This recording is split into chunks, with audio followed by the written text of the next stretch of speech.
नवनीरदाभा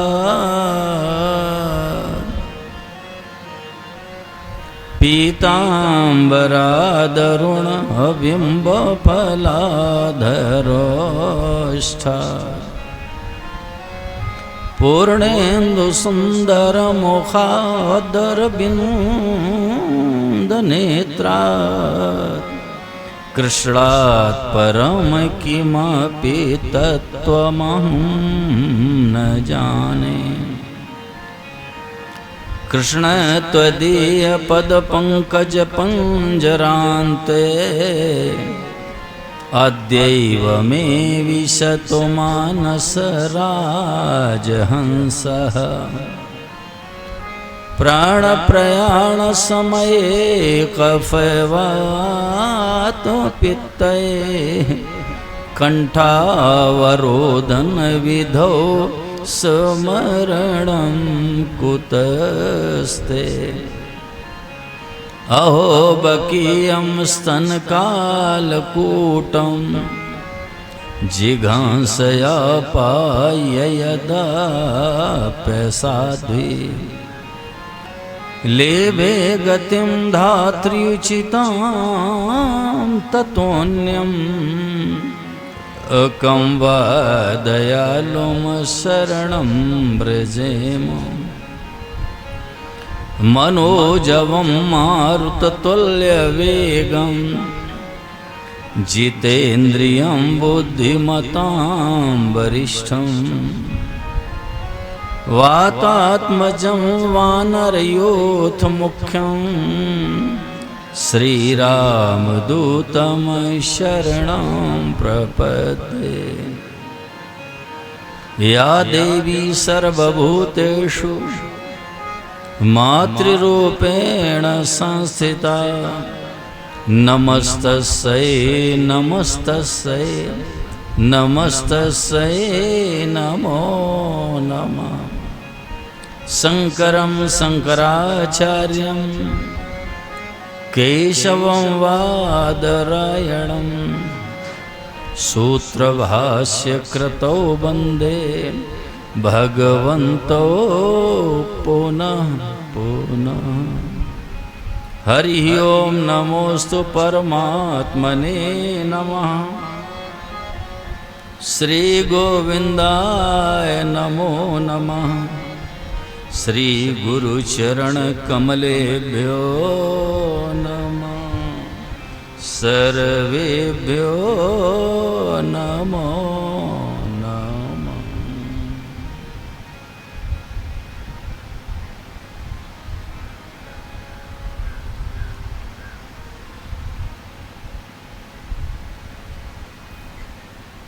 अब आप लोग बिल्कुल शांत हो जाएं और ध्यान दे करके सुनें।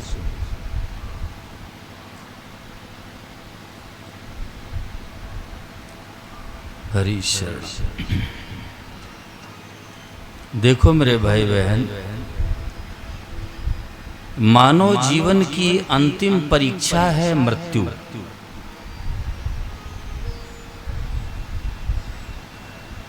विजय, मनुष्य जीवन की अंतिम परीक्षा है मृत्यु।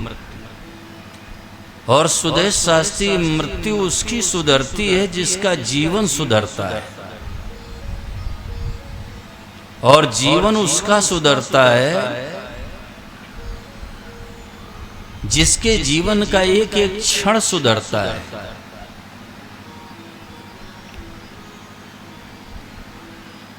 और जीवन का एक एक क्षण उसी मनुष्य का सुधरता है जो समय की कीमत को जानता है। इसलिए मैं आप सभी से निवेदन करना चाहता हूं कि एक एक क्षण का और एक एक कण का सदुपयोग करना चाहिए। मनुष्य के पास दो प्रकार की संपत्ति है प्रमोद जी। दो तरह का धन है, एक लौकिक धन है, दूसरा अलौकिक धन है। राजेंद्र कपिल, मकान है, दुकान है, प्लाट है, बैंक बैलेंस है, ज्वेलरी है, पशुधन आदि ये लौकिक संपत्ति है। लेकिन जीवन का जो समय है कुलदीप, ये अलौकिक संपत्ति है।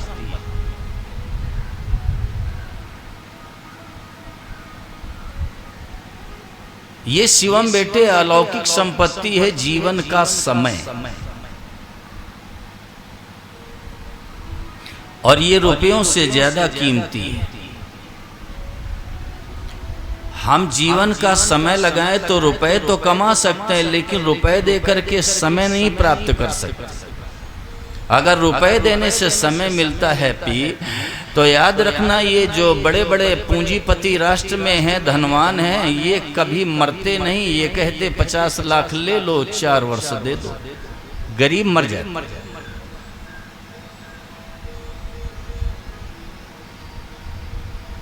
आप लोग थोड़ा ध्यान दो, ध्यान। अरे भाई, हम जीवन का समय लगाएं तो धन तो कमा सकते हैं सुदेश, लेकिन धन दे करके और समय नहीं प्राप्त कर सकते। अगर धन देने से समय जिंदगी में मिलता तो ये बड़े बड़े जो पूंजीपति हैं, कैपिटलिस्ट हैं राष्ट्र में, ये कभी मरते ही नहीं। ज्ञानचंद जी ये कह देते भाई 50 लाख ले लो और मुझे 4 वर्ष जीने के लिए और दे दो, गरीब बेचारे मर जाते।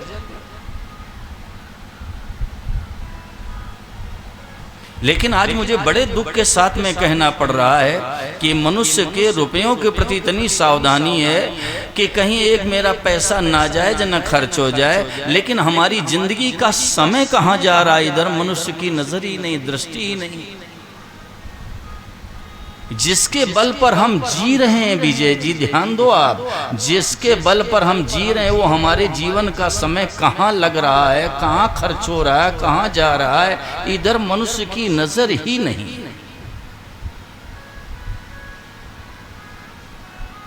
सुभाष, और समय समाप्त होते ही जी सकेंगे नहीं।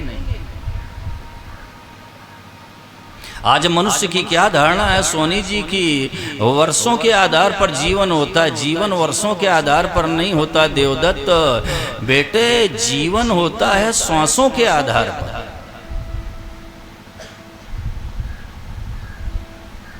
समय समाप्त होने पर हम जी सकेंगे नहीं। वो हमारे जीवन का समय कहाँ लग रहा है, झूठ बोलने में, कपट करने में, बेईमानी करने में, सांसारिक चर्चा करने में, इसमें खर्च हो रहा है,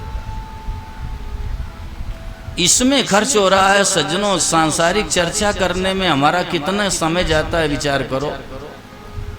अगर उसी समय को हम भगवान में लगा दें, भगवान के कीर्तन में लगा दें, भगवान के नाम के जप में लगा दें, गीता रामायण के स्वाध्याय में लगा दें, मैं कहता हूँ एक एक क्षण अगर आपका सुधर गया तो पूरा जीवन आपका सुधर जाएगा और मृत्यु आपकी अच्छी हो जाएगी।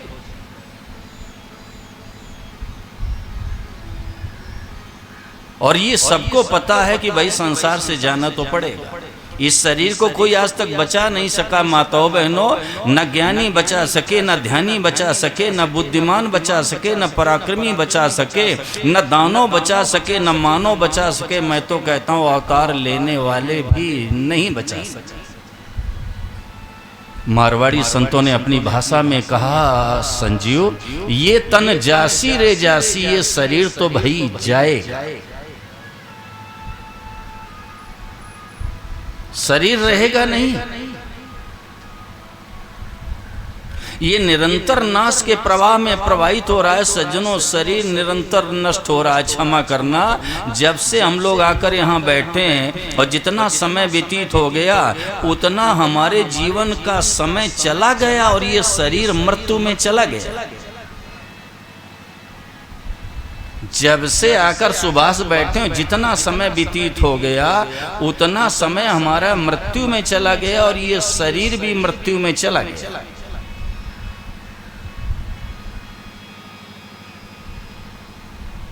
गंभीरता से विचार करो भाई, गंभीरता से विचार करो। ये शरीर निरंतर नष्ट हो रहा है, निरंतर मर रहा है। क्या तन मांझता रे एक दिन माटी में मिल जाना, क्या तन मांझता ना, क्या तन मांझता रे एक दिन माटी में मिल जाना, क्या तन मांझता रे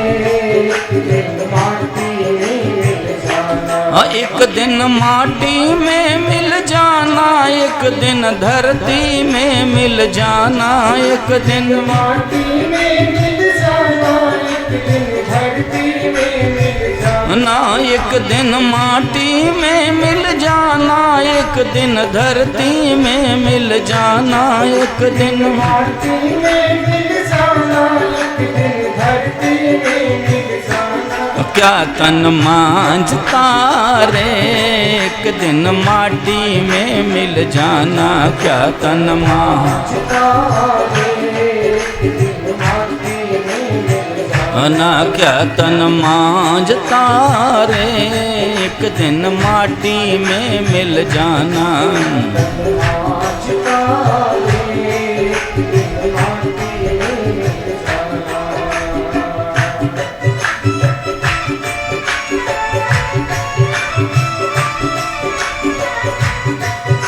जाना पड़ेगा सुभाष, जाना पड़ेगा।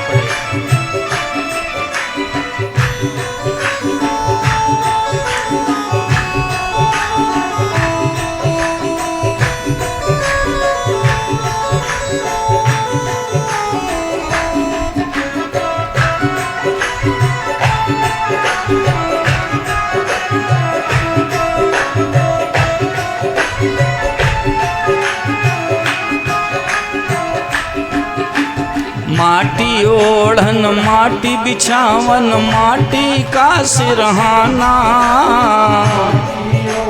माटी बिछावन माटी का सिरहाना।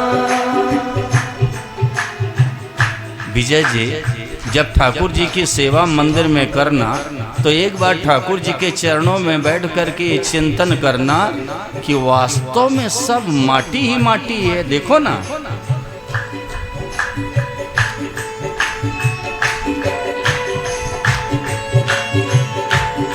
ओ माटी ओढ़न माटी बिछावन माटी का सिरहाना, माटी ओढ़न माटी बिछावन माटी का सिरहाना, हाँ माटी का एक भूत बनाया, माटी का एक भूत बनाया, क्या माटी का एक भूत बनाया, माटी का एक भूत बनाया, अता में भवर लुभाना, मांझता रे एक दिन माटी में मिल जाना, क्या तन मांझता रे एक दिन माटी में मिल जाना, क्या तन मांझता रे ना, क्या तन मांझता रे एक दिन माटी में मिल जाना, क्या तन मांझता रे क्या तन मांझता रे एक दिन माटी में मिल जाना, क्या तन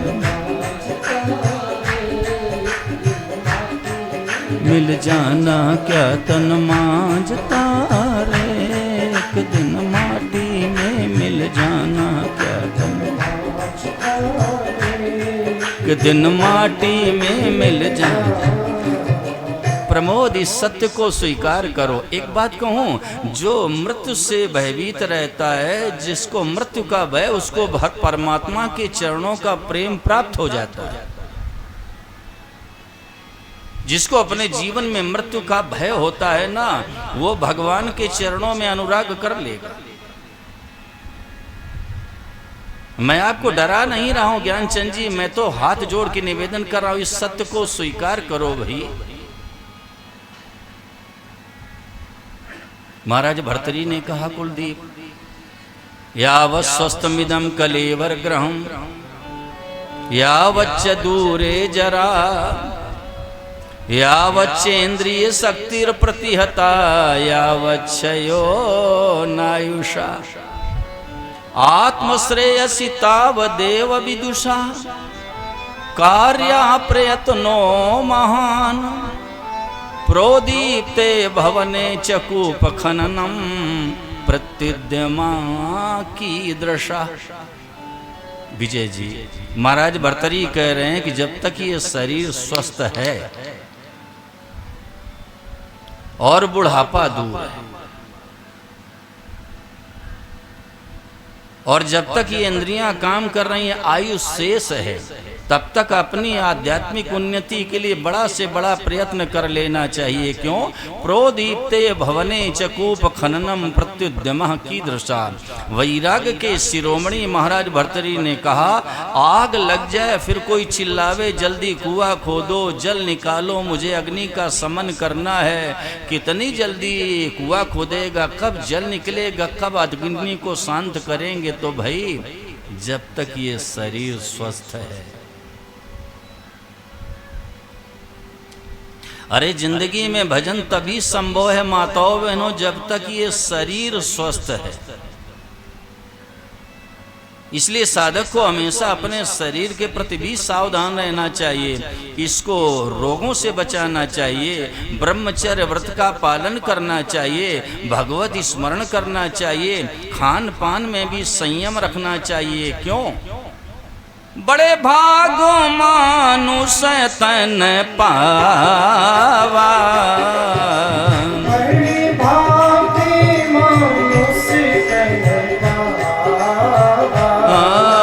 सुर दुर्लभ सब ग्रंथ निगावा, सुर दुर्लभ सब सुर दुर्लभ सब ग्रंथ निगावा, सुर दुर्लभ सब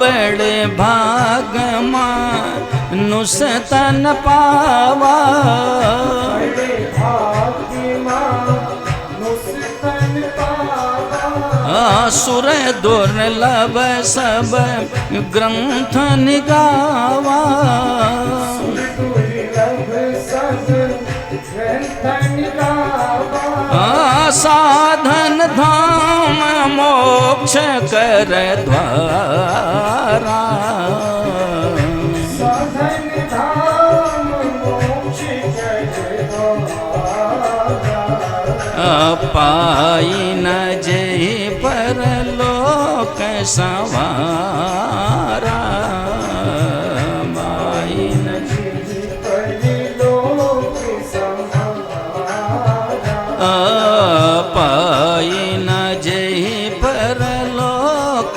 संवारा, पाई न जय परलोक संवारा, पाई न जय परलोक संवारा, पाई न जय परलोक संवारा।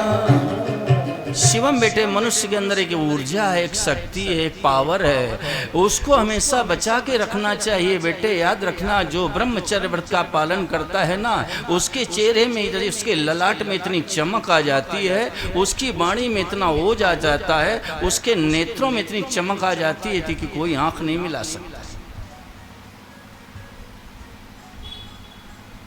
उसको डिस्ट्रॉय नहीं करना चाहिए। मन वचन कर्म तीनों से ब्रह्मचर्य व्रत का पालन करना चाहिए। साधक का पुरुषार्थ है, ये साधक का पुरुषार्थ है कि मन वचन कर्म तीनों से संयम रखे और तीनों से ब्रह्मचर्य व्रत का पालन करे। और साधक की जिम्मेदारी कि उसको सुबह ब्रह्म मुहूर्त वेला में उठना चाहिए। प्रातः काल आप 4 बजे उठ जाओ माई बाप, और उठ करके और तुमेव माता च पिता तुमेव बंधुश्च सखा तुमेव विद्या द्रविड़म तुमेव सर्वम मम देव देव, इस तरह भगवान के सामने निवेदन करें।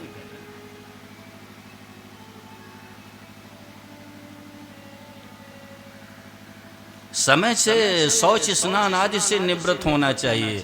और उस ब्रह्म व्रत वेला में जब आप 4 बजे से और 5 बजे का स्नान करते हो, बड़ी उसकी महिमा है। और वो सात्विक समय होता है, उस समय भगवान का भजन करने से साधक की बहुत जल्दी उन्नति संभव है। क्यों? ब्रह्म मुहूर्त वेला है। मैंने अपने सदैव स्वामी जी महाराज से माताओं बहनों माँ गंगा के किनारे ऋषिकेश की पावन धरा में सुना है कि उस समय भगवान शंकर और मैया पार्वती आकाश में ये कहते हुए भ्रमण करते हैं कि बढ़े चलो बढ़े चलो बढ़े चलो। उस समय उठकर कोई भगवान के नाम का जप करता है, भगवान नाम संकीर्तन करता है, प्रभु का स्मरण ध्यान करता है, उसकी पारमार्थिक उन्नति हो जाती है।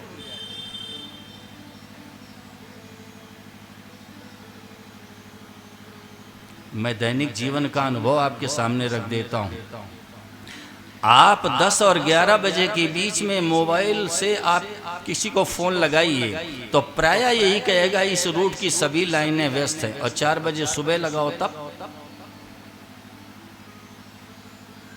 अरे भाई सुबह ब्रह्म मुहूर्त वेला में भक्त और भगवान, साधक और भगवान के बीच का जो मार्ग है वो खुला हुआ है।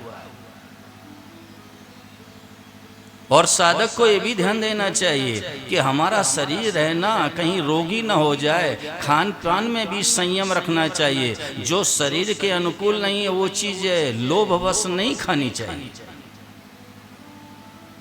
जब आपका शरीर ही बीमार रहेगा, अस्वस्थ रहेगा, आप क्या भजन करोगे, क्या साधन करोगे? आपका मन है ना वो शरीर में ही रहेगा। इसलिए शरीर को स्वस्थ रखना चाहिए। और एक बारीक बात और बताऊं सुदेश जी, भगवान का जो भक्त होता है ना वो भगवान को कभी दुख नहीं देना चाहता है। इसलिए वो सुबह समय से उठेगा, समय से शौच स्नान करेगा कि हमारा शरीर स्वस्थ रहे। अगर हम रोगी हो जाएंगे तो मेरे प्रभु को मेरे शरीर की चिंता हो जाएगी।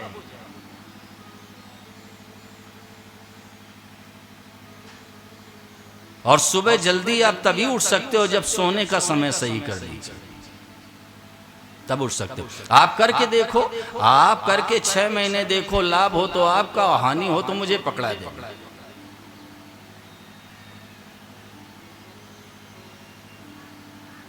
और मन से भी विषयों का चिंतन नहीं करना चाहिए, वाणी से भी विषयों की चर्चा नहीं करनी चाहिए, आंखों से भी विषयों को देखना नहीं चाहिए।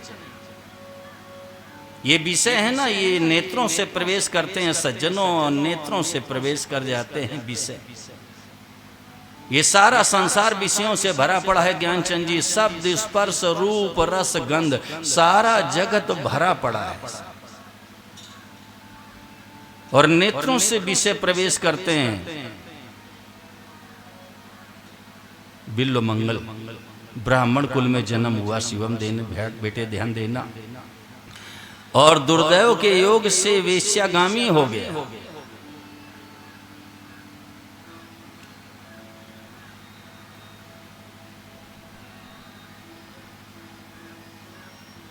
लेकिन भगवान की ऐसी कृपा हुई कि कुमार्ग से हट करके सन्मार्ग में आ गया सुदेश।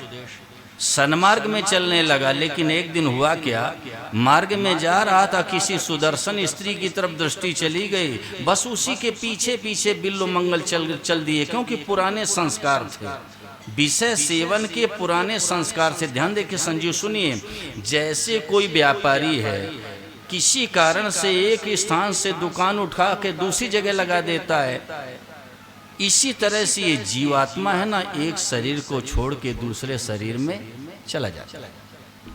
लेकिन पूर्व शरीर में राग पूर्वक विषय सेवन करने के कारण संस्कारों वश दूसरे शरीर में जाता, तो वहां भी वो विषय सेवन करने लगता है। इस तरह से ये विषय सेवन करते हुए अनंत काल से जन्म मरण के चक्र में पड़ा है, क्योंकि वो संस्कार थे।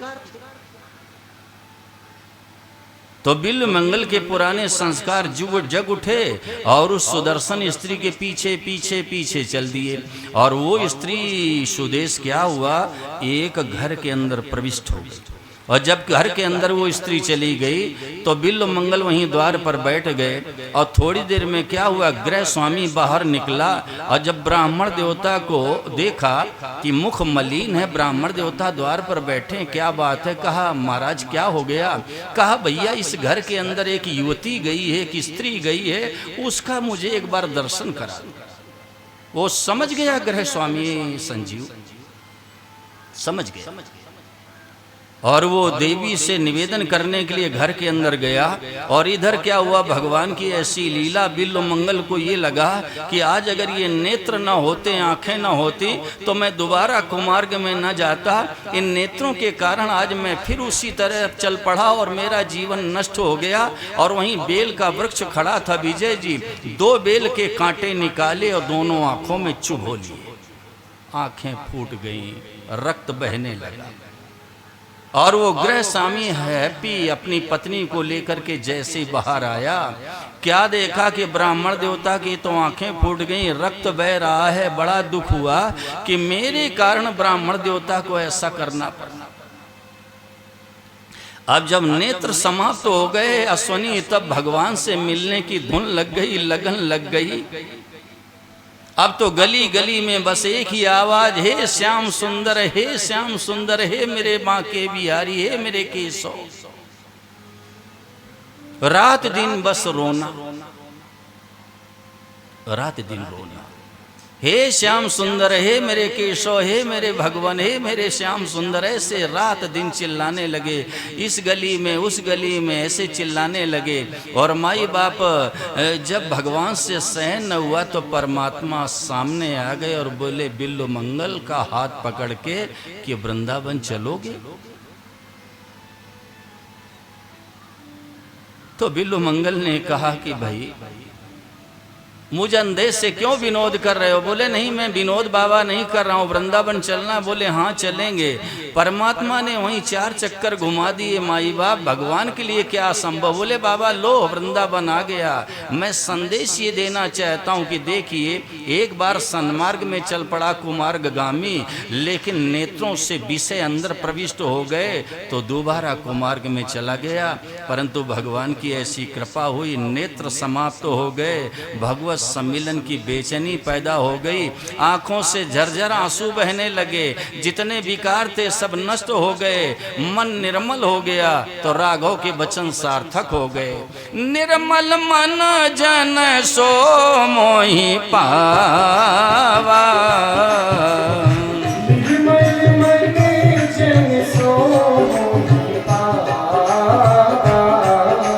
मोहि कपट छल छिद्र न भावा, मोहि कपट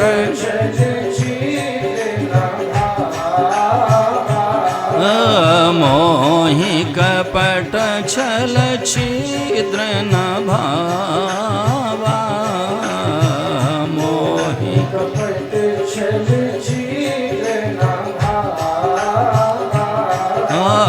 निर्मल मन जन सो मोहि पावा,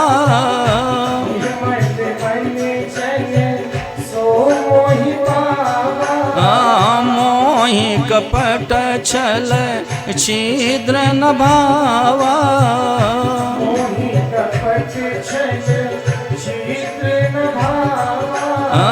मन क्रम बचन छाड़ी चतुराई,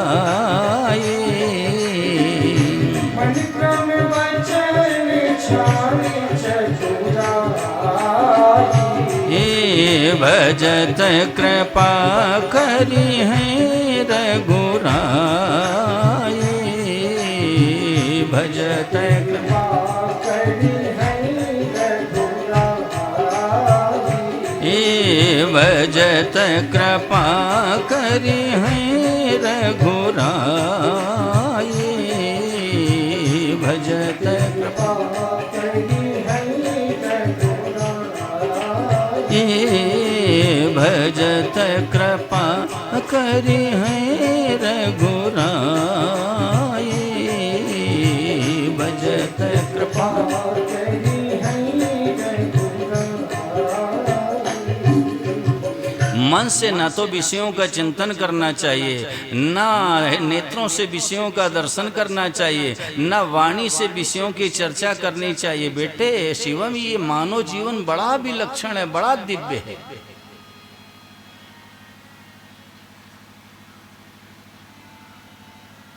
ये पंखे क्यों बंद करा दिए भाई? क्या हुआ? लाइट गई है? अच्छा, कोई बात नहीं, कोई बात नहीं, अभी इतनी गर्मी नहीं है।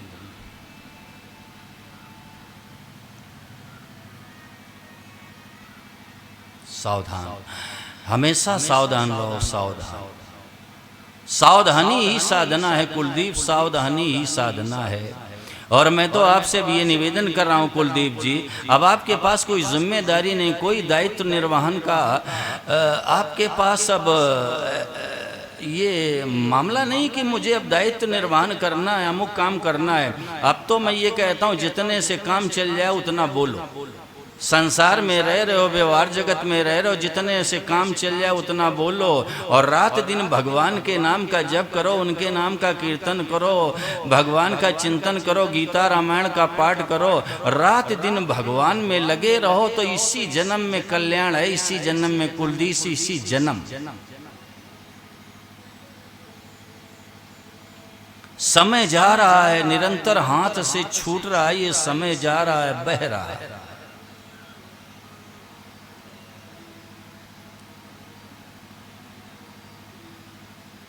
हमेशा साधक को ये सावधानी रखनी चाहिए, कहीं हमारा मन संसार में तो नहीं जा रहा है, हम कहीं संसार में तो नहीं जा रहे हैं। इसके लिए हमेशा सावधान रहो। गीता का पाठ करो, रामचरितमानस का पाठ करो, सुंदरकांड का पाठ करो, किसी तरह से आप भगवान से जुड़े रहो। और संजीव, मैंने कई बार आपसे निवेदन किया है, आप हृदय में ये बात जमा लो, अच्छी तरह से आज बैठा लो कि मैं आज से अपना काम करूंगा ही नहीं। आप व्यापार करो, मेरे भगवान का काम, बच्चों की सेवा करो, भगवान का काम। आप दुकान पर जाओ, मेरे ठाकुर जी के काम के लिए जा रहा हूँ। आप जाओ वस्तुओं खरीदने के लिए बाजार में, तो मैं बस भगवान का सामान लेने जा रहा हूँ। इस तरह से अपने जीवन को सजा लो, बना लो, संवार लो। संजीव, मैं कहता हूँ ठाकुर जी को कल्याण करना ही पड़ेगा। आप शौच स्नान भी करो तो अपना काम नहीं, भगवान का काम। इसको अखंड भजन कहा गया है। तो भजन अखंड नहीं होता, ज्ञानचंद जी ध्यान देना, संबंध अखंड होता है। जिस क्रिया का संबंध परमात्मा से हो जाता है वो भजन हो गया। तो ये भजन अखंड नहीं होता, सुदेश संबंध अखंड होता है। साधक तो वो है जो 24 घंटे अपने प्रभु के साथ रहता है, अपने ठाकुर जी के साथ रहता है। घर में, वन में, पंथ में कहूँ रहे यह दे, लेकिन तुलसी सीता नाथ सो लागे और रहे सने। आप दुनिया में कहीं रहो। और मैंने कई बार कहा है कि ना आपको साधु बनना है, न गृहस्थ आश्रम छोड़ना है, न बाल बच्चों का त्याग करना है। भगवान ने गीता जी के 8वें अध्याय के 7वें श्लोक में आज्ञा दी है, संजीव, तस्मात् सर्वेषु कालेषु मां मनुस्मर युद्ध च। अर्जुन, हर समय मेरा स्मरण करो और युद्ध भी करो। माताएं ध्यान दें, प्रभु की आज्ञा है माताओं बहनों, ये साधक की बहुत बड़ी पूंजी है देवदत्त। भगवान ने कहा अर्जुन हर समय मेरा स्मरण करो, युद्ध भी करो, लेकिन युद्ध को 2 नंबर पर कर दिया है, प्राथमिकता प्रदान की है याद। और हर समय के लिए भगवान ने क्यों कहा? हम सभी का अनुभव देखो, बच्चा गर्भ में मर जाता है, जन्मते मर जाता है, दिनों का मर जाता है, महीनों का मर जाता है, वर्षों का मर जाता है। क्यों? ये मृत्यु लोक है।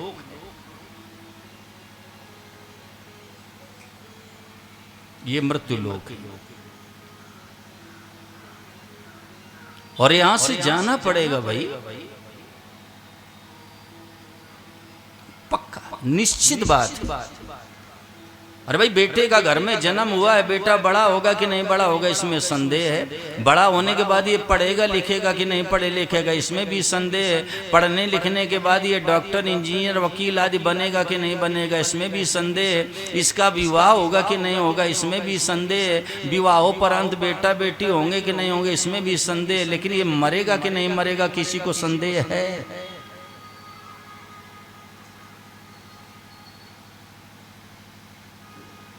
जाना पड़ेगा भाई, ये अपने रहने की जगह नहीं है। अरे ये मनुष्य शरीर इसलिए मिला है शिवम बेटे कि हम अपने असली घर पहुंच जाएं। यहाँ तो हम आए, ये तो मुसाफिर खाना है, मुसाफिर कहीं एक जगह रुकता है क्या? ऐसे ये मुसाफिर खाना है संसार, यहाँ से जाना पड़ेगा।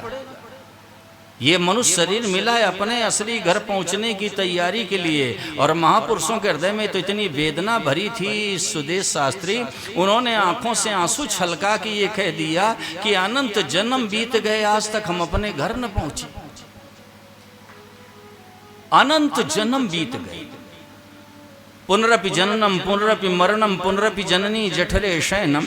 ये बार बार जीव मां के गर्भ में जाकर नाना प्रकार का दुख पा रहा है।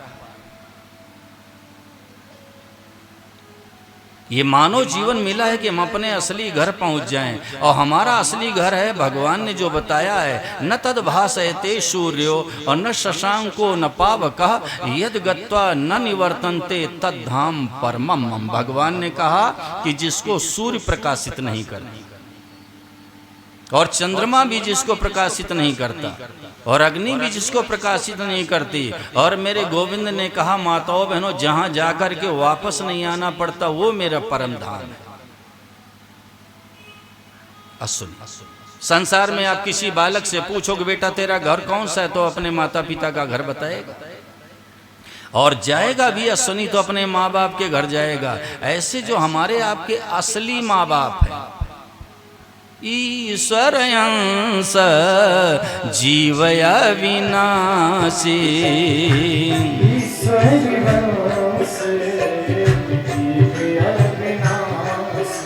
ईश्वर अंश जीवय विनाशी,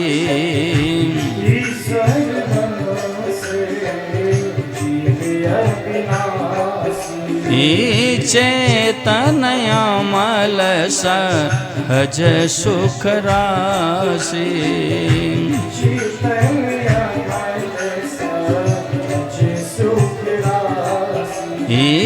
चेतनय मल सहज सुख राशि,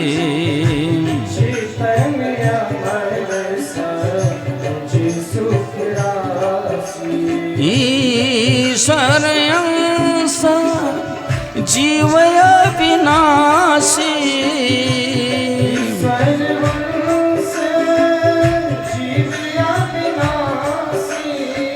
चेतन अमल सहज सुख राशि,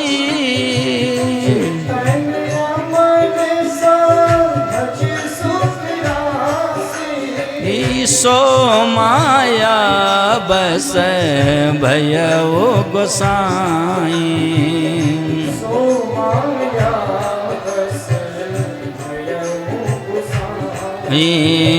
सो माया बस भयउ गोसाई,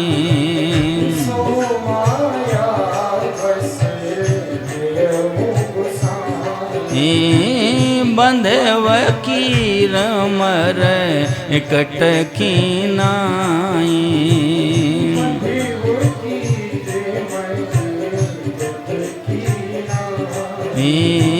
बंधे वकीर मर कटकी नाई, मर कटकी नाई। अरे ज्ञानचंद जी, हमारे आपके असली माता पिता भगवान है, और भगवान ने कहा जहाँ जाकर वापस नहीं आना पड़ता वो मेरा परम धाम है।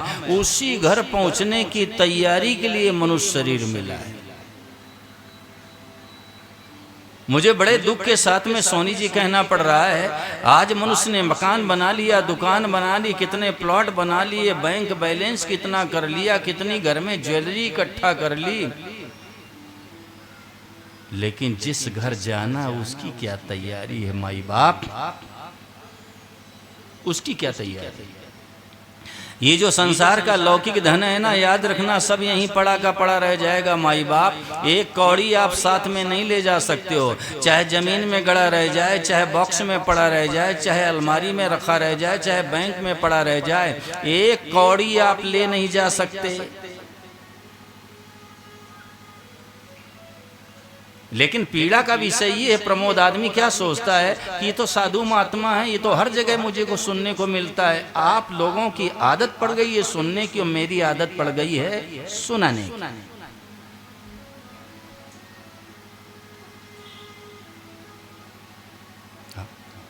ये सोचते हैं कि अरे ये तो कथाओं में ऐसा मैं बार बार सुनता हूं। अरे भाई बार बार सुनते हैं, लेकिन हमने उसको महत्व कितना दिया।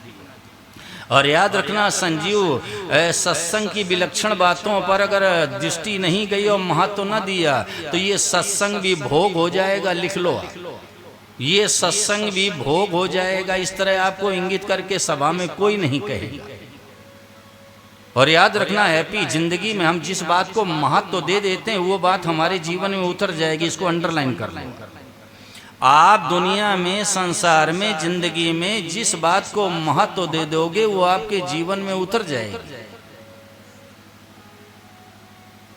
परंतु एक स्वभाव बन गया सुनने का, और हमारा स्वभाव बन गया सुनाने का। मैं बार बार हाथ जोड़ के निवेदन करता हूं कि भाई आप एक कौड़ी यहां से नहीं ले जा सकते हो। देखिए, जिस पैसे के लिए, ध्यान दे के सोनी जी सुनना, जिस पैसे के लिए, मैं राजी करने के लिए नादौन नहीं आया हूं, जिस पैसे के लिए आपने झूठ बोला है, कपट किया है, बेईमानी की है, जालसाजी की है, इनकम टैक्स, सेल टैक्स की चोरी की है, जीएसटी की चोरी की है, वो पैसा तो यहीं रह जाएगा। लेकिन ये पाप पूरा का पूरा साथ जाएगा, ये कौड़ी पीछे नहीं रहेगा। दोबारा सुन लीजिए, जिस पैसे के कमाने के लिए आपने पाप किया है वो पाप पूरा का पूरा साथ जाएगा, पैसा यहीं रह जाएगा।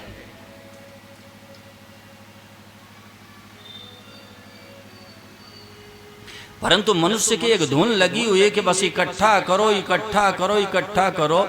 एक आपस में जैसे कंपटीशन हो गया है।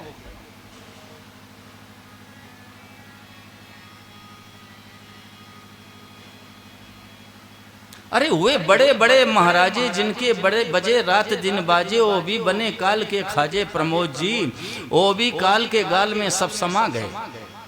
मैं रुपया पैदा करने के लिए प्रमोद मना नहीं करता हूं, मैं हाथ जोड़ के निवेदन करता हूं कि रुपए के ज्यादा पीछे मत पड़ो। जितना आपके भाग्य में है, नसीब में है, वो मिलेगा, और उससे ज्यादा मिलेगा नहीं। एक शेर का लोटा चाहे समुद्र में डुबो दो, चाहे सरोवर में डुबो दो, पानी एक शेर ही आएगा। आपको संसार में उतना मिलेगा जितना आपके भाग्य में है।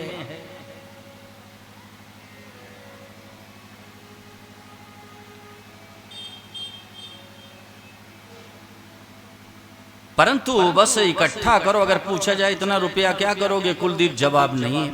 अगर ये पूछा जाए कि भाई इतना धन क्या करोगे, तो जवाब नहीं है। और जो धन यहीं पड़ा रह जाना है संजीव, एक कौड़ी नहीं साथ में जाएगा। और जो धन हमेशा साथ चलने वाला, उधर नजर नहीं। मीराबाई ने क्या अपना धन बताया है, आइए स्मरण करें। पायो जी मैंने राम रतन धन पायो, पायो जी मैंने पायो जी मैंने राम रतन धन पायो, पायो जी मैंने पायो, पायो जी मैंने राम रतन धन पायो, पायो जी मैंने।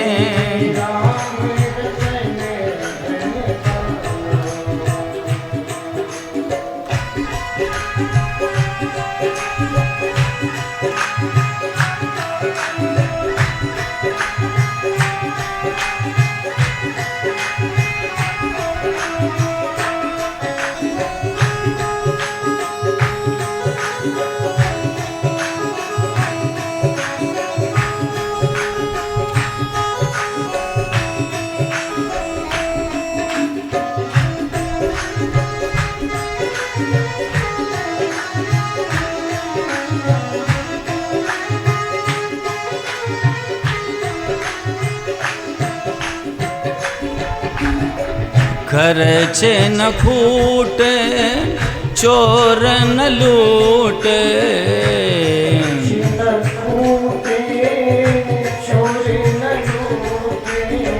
खर्चे न खूटे चोर न लूटे,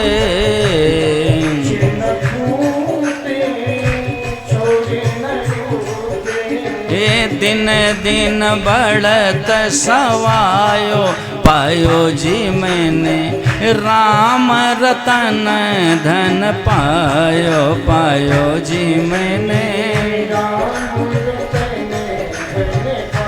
यो पायो जी मैंने, राम रतन धन पायो पायो जी मैंने, यो पायो जी मैंने, राम रतन धन पायो पायो जी मैंने, यो पायो जी मैंने, राम रतन धन पायो पायो जी मैंने, हम रतन धन पायो। आयोजकों से मेरा विनम्र अनुरोध है कि कल एक आदमी को कुर्सी पर बैठा दीजिएगा, माताओं की तरफ से कोई पुरुष आना नहीं चाहिए, ये सभा में अमर्यादित हो रहा है। पुरुषों की गलती नहीं है, उन्हें क्या पता कि ऊपर सभा किस तरह से लगी है, एक आदमी वहाँ बताने के लिए बैठा लिया।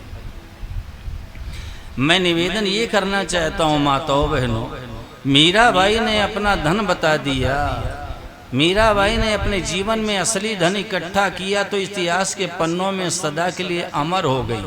हम नाशवान चीज़ों को इकट्ठा करने में लगे हैं और क्या विचार करते हैं, अगर हमारे पास रुपए ज़्यादा हो जाए तो मैं सुखी हो जाऊंगा।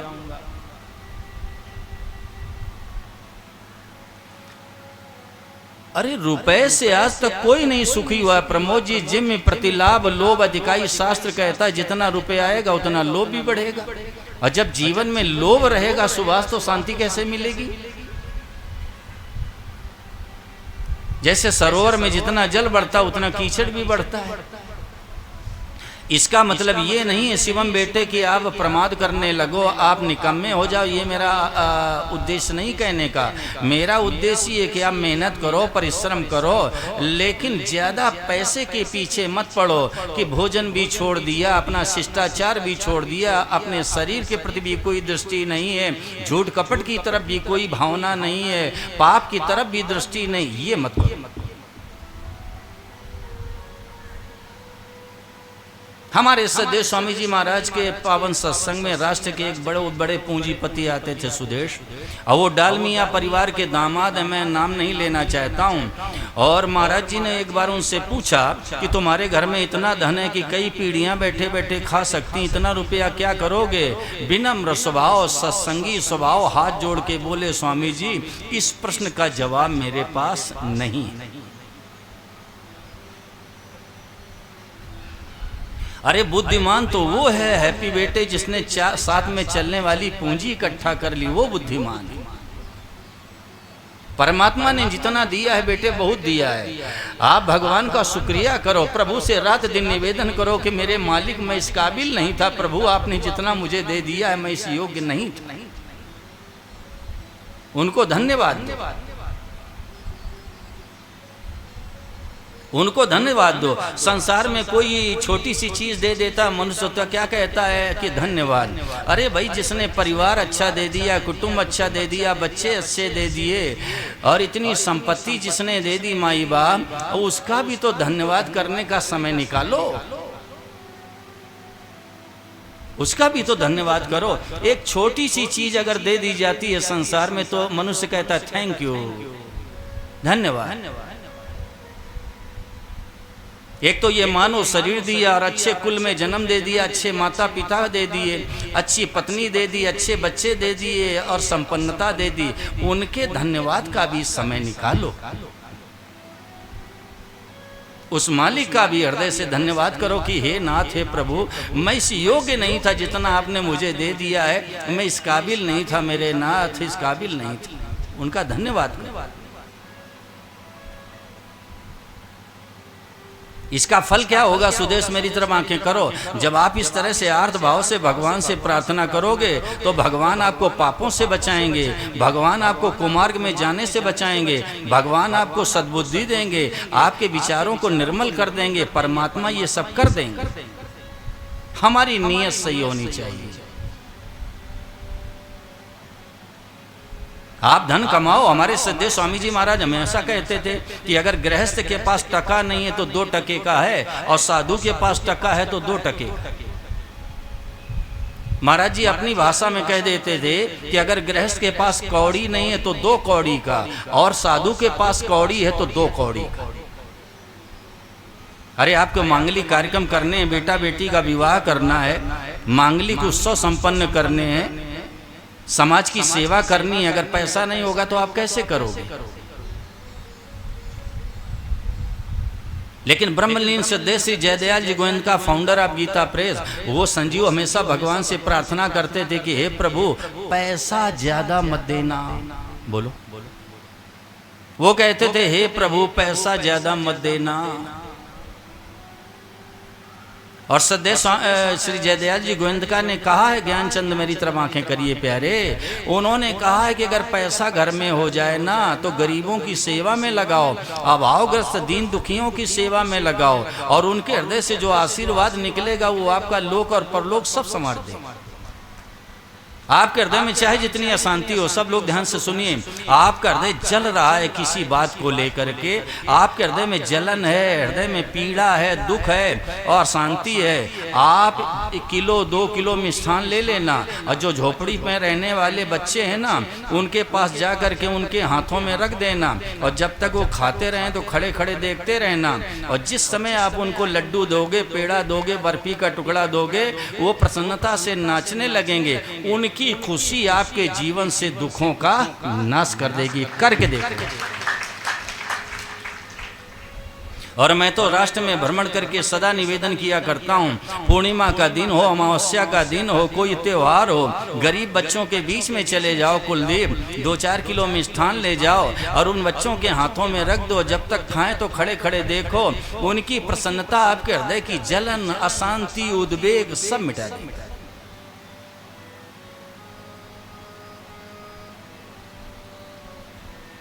भगवान प्रसन्न हो जाते हैं। श्री जयदयाल जी गोविंदका ने जीवन भर यही काम किया। भारत में गरीबी थी संजीव, भारत में गरीबी थी, और वो क्या करते थे कि ऐसे गांवों में स्वामी जी को भी भेजते थे कि जाओ जो गरीब घर हैं, जहां माताओं के पास पर्याप्त वस्त्र नहीं है शरीर ढकने के लिए, उनको साड़ियां दे के आओ।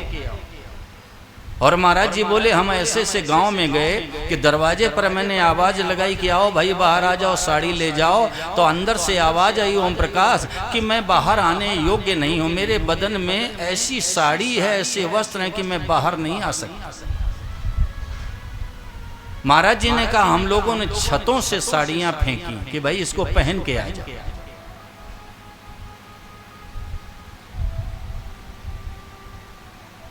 परहित सरिस धर्म नहीं भाए, परहित सरिस धर्म नहीं भाए, ये पर पीड़ा सम नहीं अधमाए, पर पीड़ा सम नहीं अधमाए, ये पर पीड़ा सम नहीं अधमाए, पर पीड़ा सम नहीं अधमाए, ये परहित सरिस धर्म नहीं भाई, परहित सरिस धर्म नहीं भाई, पर पीड़ा समय नहीं अधमाई, पर पीड़ा समय नहीं अधमाई, परहित बस जिनके मन माही, परहित बस जिनके मन माही, तिन कहूँ जग दुर्लभ कछु नाहीं, तिन कहूँ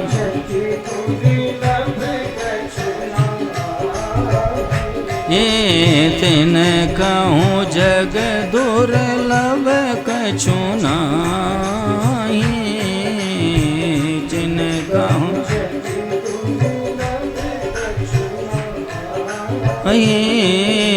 तिन कहूँ जग दुर्लभ कछु नाहीं, तिन कहूँ।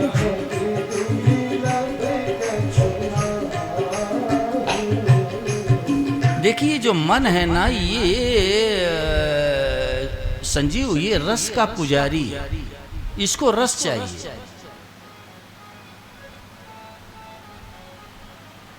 सुदेश, ये मन है, ये रस का पुजारी, इसको रस चाहिए।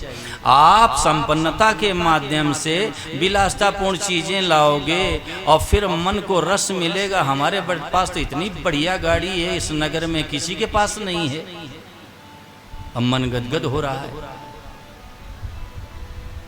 बढ़िया मिष्ठान लाओगे और खाओगे तो मन प्रसन्न हो जाएगा, क्योंकि वो रस चाहता है। तो जब बताइए आप धन के माध्यम से, संपन्नता के माध्यम से विलासतापूर्ण चीजें ला करके, और ये जो नाना प्रकार के व्यंजन हैं, इनको अपने जीवन में स्थान दे रहे हो, तो मन तो उन्हीं में लगा रहेगा, तो फिर ये भगवान में कैसे लगे। कबीर मनुआ एक है, कबीर मनुआ एक है, भावे जहाँ लगाए, और भावे हरि की भगति कर, भावे विषय कमाए। अरे भाई, मन तो एक ही है, और वो शिवम बेटे रस चाहता है। जब उसको संसार से खुराक मिल जाएगी बेटा, तो वो भगवान में क्यों लगेगा।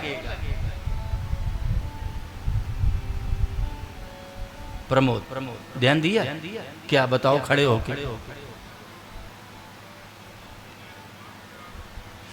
नहीं, आप मेरी बात को रिपीट मत करो। मैं ये कह रहा हूं कि मन तो रस चाहता है। आप सांसारिक चीजों से, विलासतापूर्ण चीजों से उस मन को राजी कर दोगे, प्रसन्न कर दोगे, तो जरा ये बताओ, मन को खुराक तो संसार से मिल गई, तब वो भगवान में क्यों लगेगा।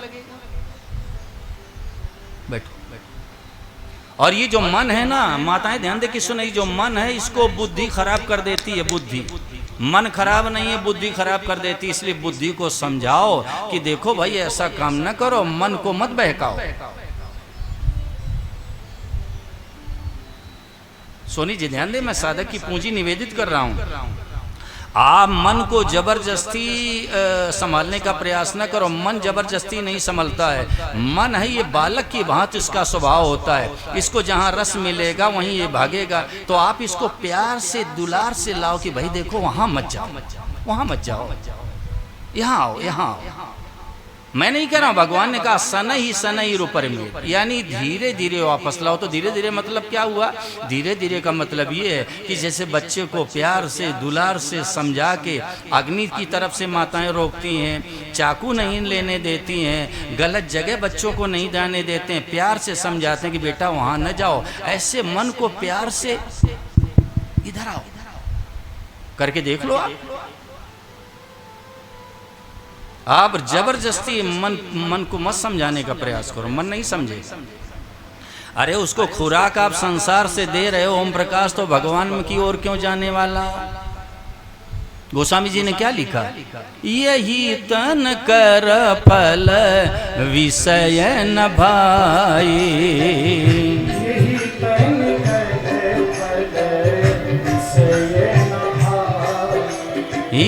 यही तन कर फल विषय न भाई,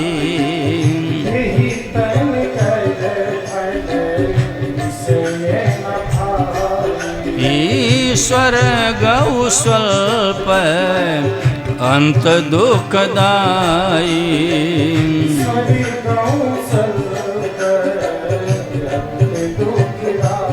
ईश्वर गौ स्वल्प अंत दुखदाई,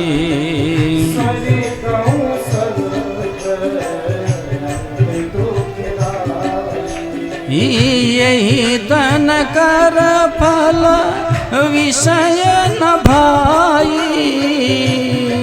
तन कर फल विषय न भाई। ईश्वर गौ स्वल्प अंत दुखदाई,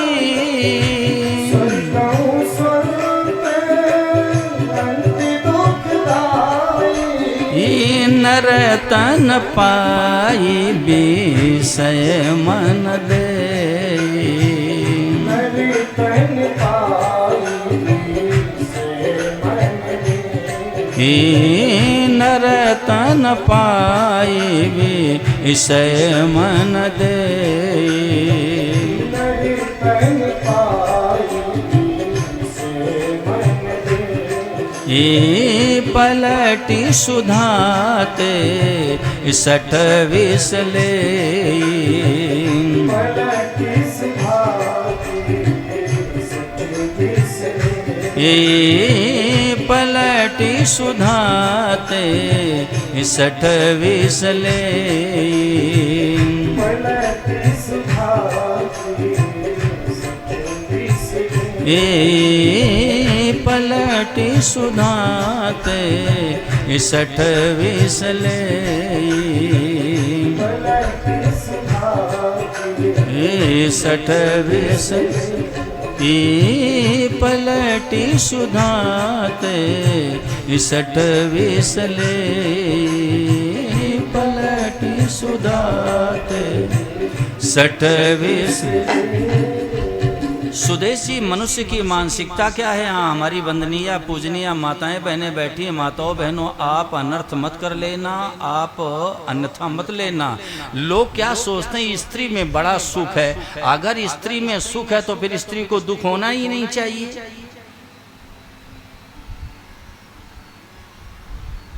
सोनी जी, अगर स्त्री में सुख है तो स्त्री को फिर दुख क्यों होता है? क्योंकि उसमें सुख है। थोड़ा ध्यान दो आप लोग भाई। अगर आप ये सोच रहे हो कि स्त्री में बड़ा सुख है तो स्त्री को दुख होना नहीं चाहिए, और अगर स्त्री ये सोचती कि पुरुष में बड़ा सुख है तो पुरुष को दुख होना ही नहीं चाहिए। गीता जी में भगवान ने कहा है साफ शब्दों में, ये ही संस्पर्शजा भोगा दुख योन एवते आद्यंतवंता कौंते न ते सुरमते बुधा संजीव।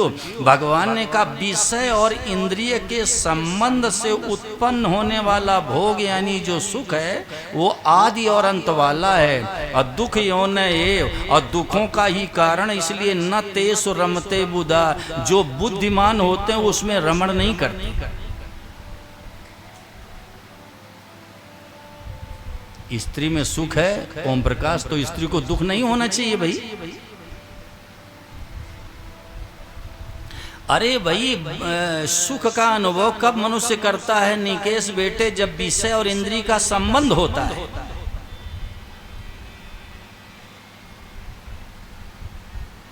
अरे साधक का ये पुरुषार्थ है। हमारे सदैव स्वामी जी महाराज के पावन श्री चरणों में दंपत्ति ने आके कह दिया सोनी जी कि महाराज जी अब हम भाई और बहन की तरह रहते हैं, अब हम भाई और बहन की तरह रहते हैं। और कान खोल के सुनो, ये परमात्मा की प्राप्ति में कल्याण के उद्धार में सबसे बड़ी बाधा है। अगर इसी जन्म में कल्याण करना, उद्धार करना है तो ये निर्णय दोनों पक्षों से लेना पड़ेगा, एक पक्ष से संभव नहीं। सर्वसम्मत से यानी दोनों पक्षों से भावना बनाओ कि भाई जीवन का इतना समय चला गया, अब ये भगवान के दर्शन नहीं हुए, प्रभु के चरणों का प्रेम नहीं मिला, विषयों का सेवन करते करते कितना समय व्यतीत हो गया। इसके लिए हृदय में ग्लानि होनी चाहिए, पीड़ा होना चाहिए, दुख होना चाहिए। संतों से पूछा गया कि मनुष्य का सबसे काला दिन कौन सा है, तो महापुरुषों ने कहा खाना चाहे और खा ना सके, पीना चाहे पी ना सके, बोलना चाहे बोल ना सके, देखना चाहे देख ना सके, ये मनुष्य का सबसे काला दिन। कितने दिन विषयों का सेवन करोगे भाई? इस पर विचार करो। अगर इसी जन्म में उद्धार करना है, कल्याण करना है, तो इन विषयों से ऊपर उठना ही पड़ेगा। लेकिन खेद का विषय ये है सुदेश शास्त्री, आरंभिक सुख की तरफ तो मनुष्य की नजर है, लेकिन परिणाम में जो दुख है, जो ग्लानि है, जो कमजोरी है, जो पीड़ा, उधर नजर ही नहीं है। निकेश जरा बताना, 100 रुपए में किसी को सुख मिल रहा है, अगर उसके सामने 500 का नोट रख दिया जाए तो 100 रुपए वाला सुख रहेगा? बोलो भाई। 100 रुपए में किसी को सुख मिल रहा है माताओं बहनों, और उसके सामने 500 का नोट रख दिया जाए तो उसको सुख मिलेगा क्या? 100 रुपए वाला सुख रहेगा? ऐसे ही ये जो विषयों में सुख है ना, भगवान के सुख के सामने इसकी कोई कीमत है ही नहीं। जिस दिन परमात्मा का सुख मिल जाएगा, भगवान का आनंद मिल जाएगा ना, ये विषय है ना, ये आपको बिल्कुल जहर जैसे लगेंगे, जहर जैसे। इससे ऊपर उठो भाई, ऊपर। माताओं बहनों क्षमा करना, हम घर के आपके जैसे घर में बेटा बेटी हो, ऐसे हम हैं माताओं बहनों। मैं बार बार निवेदन कर रहा हूं कि भाई इससे ऊपर उठना पड़ेगा, और नहीं तो हम जिंदगी भर सुनाते रहेंगे और आप जिंदगी भर सुनते रहो। शांति तो मिल जाएगी जब तक सुनोगे, लेकिन लक्ष्य की प्राप्ति नहीं होगी।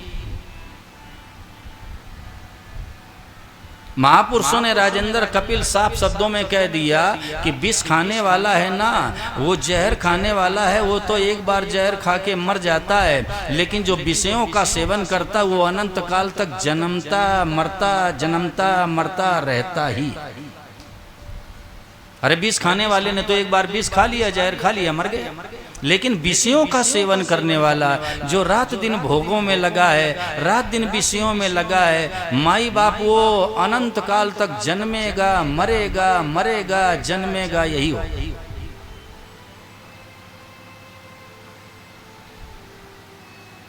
गोस्वामी जी ने साफ शब्दों में सूत्र दिया है, जानिए तब ही जीव जग जागा, जानिए तब ही जीव जग जागा, जब सब विषय विलास विरागा, जब सब विषय विलास विरागा, जब सब विषय विलास विरागा, जब सब विषय विलास विरागा, जानिए तब ही जीव जग जागा, जानिए तब ही जीव जग जागा, जब सब विषय विलास विरागा, जब सब विषय विलास विरागा, जानिए तब ही जीव जग जागा, जानिए तब ही जीव जग जागा, जब सब विषय विलास विरागा, जब सब विषय विलास विरागा, जब सब विषय विलास विरागा, जब सब विषय विलास विरागा, जब सब विषय विलास विरागा, जब सब विरागा। सुदेश शास्त्री, भगवान में जो सुख है, मैं तो सच कहता हूँ, भगवान के किसी अंग में दृष्टि चली जाए, मन वहीं ठहर जाएगा, वहीं। प्रमोद, राधा रानी सखियों के साथ में जल भरने के लिए जा रही थी, और राधा रानी हमेशा यही कहती थी कि मुझे श्याम सुंदर के दर्शन नहीं हो रहे हैं, मुझे केशव के दर्शन नहीं हो रहे हैं। हुआ क्या माताओं बहनों, इधर से राधा रानी सखियों के साथ में जा रही थी, उधर से श्याम सुंदर आदरों पर बंसी सुशोभित हो रही है, चले आ रहे थे। अब राधा रानी ने क्या किया, जैसे दृष्टि डाली तो बस एक टक देखती ही रह गई। और जब ध्यान हटा तो सखियों ने पूछा, राधा आज तुम्हें श्याम सुंदर के दर्शन हो गए ना? अरे बोले नहीं, मुझे श्याम सुंदर के दर्शन नहीं हुए। सखियों ने कहा कि अभी तुम एक टक देख रही थी, दर्शन ही नहीं हुए। राधा रानी के नेत्र सजल हो गए, मुंह से निकला कि सखियों, मैंने जैसे ही सामने दृष्टि की तो श्याम सुंदर के कानों में जो कुंडल है, उनकी जो आभा है, उसी में मेरा मन अटक के रह गया, ऊपर गया ही नहीं। अरे हैप्पी बेटे, अगर चींटी के सामने गुड़ की भेली रख दी जाए प्यारे, तो जहां मुंह लगाएगी वहीं मस्त हो जाएगी, पूरी भेली को कैसे देखे? ऐसे भगवान के जो अलंकार है ना, वो साधारण नहीं है माताओं बहनों। ये भगवान के अलंकार है, साधारण अलंकार नहीं। भगवान के अलंकार भी दिव्य हैं, भगवान के आयुध भी दिव्य हैं, और भगवान तो स्वयं दिव्य हैं ही। राधा रानी कह रही है कि कुंडलों में जो आभा है, उसी में मेरा मन अटक के रह गया, ऊपर गया ही नहीं। तो साधक का ये पुरुषार्थ बनता है कि कभी भी साधन के मार्ग पर संतोष नहीं करना चाहिए कि हमने इतना जप कर लिया, हमने तो इतना गीता पाठ कर लिया, हम तो औरों से तो अच्छे हैं। अरे हमारे सद्य स्वामी जी महाराज सदा कहते थे, कुलदीप कुठेड़ा, वो कहते थे कि जब तक ठाकुर जी आकर सिर पर हाथ न रख दें, आपने क्या किया साधन? परमात्मा सामने आकर न खड़े हो जाएं, शीश पर हाथ न घुमा दें, आपने साधन किया क्या? साधक का तो पुरुषार्थ है, ओम प्रकाश साधक की पूंजी है कि अगर भगवान के दर्शन हो गए तो साधक को सोचना चाहिए कि दर्शन तो हो गए, लेकिन भगवान के चरण तो हमने छुए ही नहीं। चरण तो हमने छू लिए, लेकिन भगवान ने हमें प्रसाद तो दिया ही नहीं। परमात्मा ने प्रसाद तो दे दिया मुझे, लेकिन मेरे ठाकुर जी ने अपने हृदय से मुझे लगाया ही नहीं। ऐसे साधक के जीवन में एक उत्साह होना चाहिए और उसके लिए प्रयास करना चाहिए कि अभी ठाकुर जी ने मुझे हृदय से नहीं लगाया, मैंने क्या साधन किया? अरे इस तरह से निकेश बेटे साधन करो, इस तरह से करो, इस तरह से साधन करो कि साधन करते करते करते हम खो जाएं, हमारा अस्तित्व मिट जाए, हमारी जगह केवल भगवान ही रह जाए। ऐसे साधन करो। ये साधक की पूंजी है। परमात्मा में जो सुख है शिवम बेटे मेरे लाल, वो संसार में नहीं है।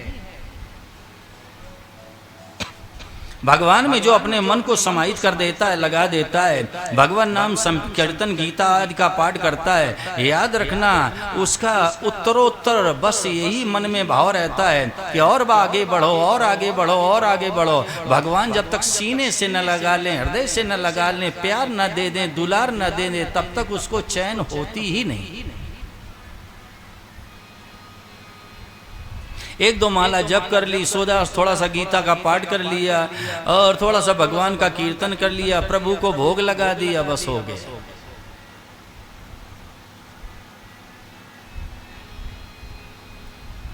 हैप्पी जरा ये बताना, जैसे 1 लाख रुपया कोई पैदा करता है दिन में, दिन भर में ऐसा व्यवसाय कि 1 लाख रुपए कमा लेता है, लेकिन संयोग की बात एक दिन दुकान पर गया और जैसे दुकान खोली तो ऐसा ग्राहक आ गया कि एक ही ग्राहक से 1 लाख रुपए मिल गए, तो क्या वो दुकान बंद करके घर आएगा? बोलो भाई, बोलो। वो तो ये सोचेगा कि और 2-4 लाख पैदा करूं। तो जब नाशवान चीज के लिए, पैसे के लिए माई बाप दिन भर बैठा रहता है और भगवान का नाम, उनकी सेवा, उनकी पूजा, उनका कीर्तन, कितनी बड़ी पूंजी है, कितना बड़ा धन है, उसमें तो हम संतोष करके बैठ गए। और जो पूंजी यहीं रह जाएगी, जो धन यहीं पड़ा रह जाएगा, जो नाशवान है, उसके लिए रात दिन लगे।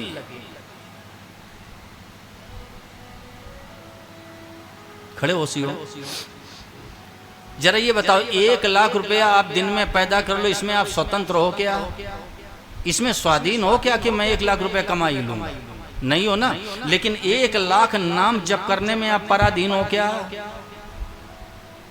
बोलो। 1 लाख रुपया आप पैदा कर लो, इसमें स्वतंत्र हो क्या? नहीं हो। लेकिन 1 लाख नाम लेने में आप पराधीन हो क्या? तो जिसमें स्वाधीन है वो तो करते नहीं, जिसमें पराधीन है वो रात दिन। अब बैठ जाओ। जिसमें हम स्वतंत्र हैं, स्वाधीन है, कोई बाधा नहीं डालने वाला सुदेश, उसके लिए कोई प्रयास नहीं, कोई कोशिश नहीं। और जिसमें हम स्वतंत्र नहीं, उसके लिए रात दिन लगे, रात दिन। अब कई लोग तो ये सोच रहे होंगे कि स्वामी जी का दिमाग काम नहीं कर रहा है। स्वामी जी का दिमाग काम नहीं कर रहा, ये पैसे के बारे में समझते नहीं कि पैसा क्या चीज है। अरे सोनी जी, आपने केवल एक काम किया है, पैसा रखा है। हमने दोनों किए हैं, रखा भी है और छोड़ा भी है, हमने दोनों काम कर दिए। आपने केवल एक काम किया है पैसा रखने का, हमने दोनों कर लिए। नादौन वालों, हमने रख के भी देख लिया और छोड़ के भी देख लिया। माई बाप, जो छोड़ने में आनंद है, जो छोड़ने में मौज है, वो रखने में नहीं है।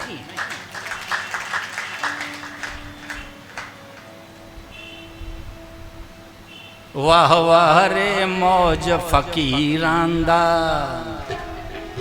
वाह वाह रे मौज फकीरांदा, वाह वाह रे मौज फकीरांदा, वाह वाह रे मौज फकीरांदा। कभी चबावे चना चबेना, कभी चबावे चना चबेना, कभी लहरियां खीरांदा। वाह वाह रे मौज फकीरांदा, वाह वाह वाह रे मौज फकीरांदा, वाह वाह रे मौज फकीरांदा, वाह वाह रे मौज फकीरांदा, वाह वाह रे मौज फकीरांदा, वाह वाह रे मौज फकीरांदा, फकीरां। अरे कभी चबावे चना चबेना माताओं बहनों, कभी तो भाई रूखा सूखा मिल गया और कभी प्रमोद जी के यहाँ चला गया तो ऐसी खीर बना के खिला देते हैं माई बाप। कभी लहरियां खीरंदा, वाह वाह रे मौज फकीरा। सामने आ जाए खा लो सुदेश, में मना नहीं कर रहा हूँ। सामने खीर आ जाए खीर भी खा लो, सामने मालपुआ आ जाए वो भी खा लो, लेकिन आसक्ति नहीं होनी चाहिए कि नहीं अब खीर होनी ही चाहिए, ये नहीं हो। भगवान का प्रसाद है, भोग लगा के पालो, कोई दोष नहीं है माई बाप, लेकिन आसक्ति नहीं होनी चाहिए। एक बात मन में आ गई, संजू आज्ञा हो तो मैं कह दूं, ये खाने पीने में कभी नखरे करता है क्या? बताना जरा, सही बोलना, सही कैसे? खड़े होके बताओ, मैं पक्का करके इसको जाऊंगा नादौन से। है? अच्छा, नहीं खाएगा।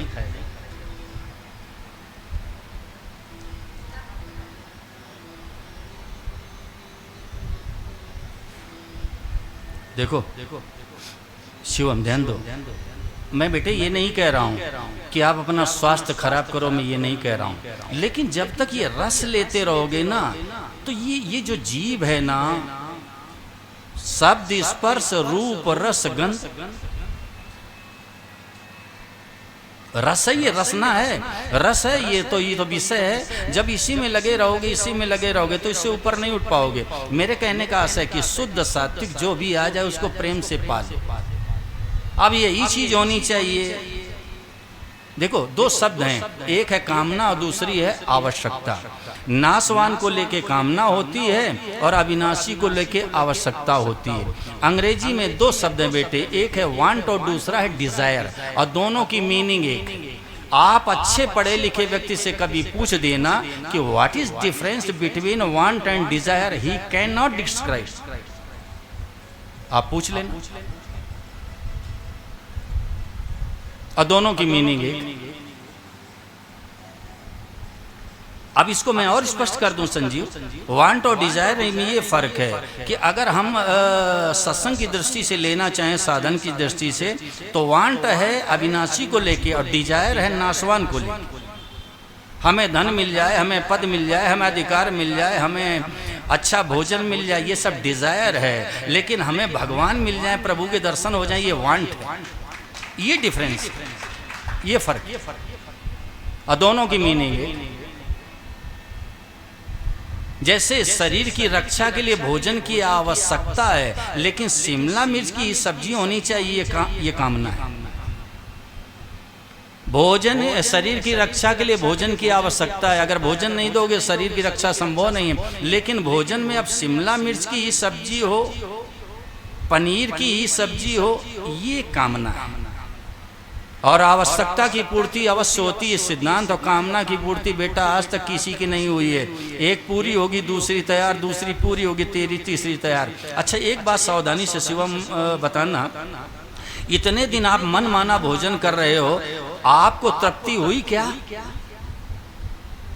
बोलो।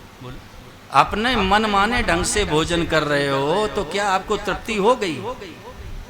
याद रखना, जीभ तक है बेटा, और अंदर गले के नीचे उतरते ही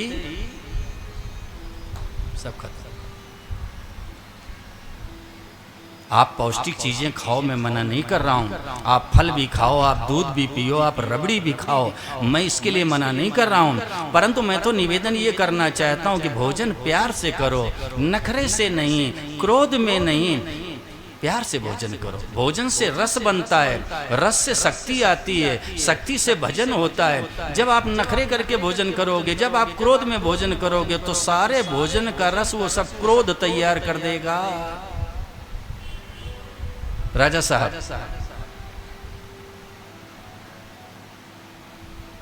भोजन करो प्यार से, भगवान को भोग लगाओ। तो दीयम वस्तु गोविंद तुभ्यमेव समर्पये। गोस्वामी जी ने क्या लिखा? तुम्हें निवेदित भोजन करहीं,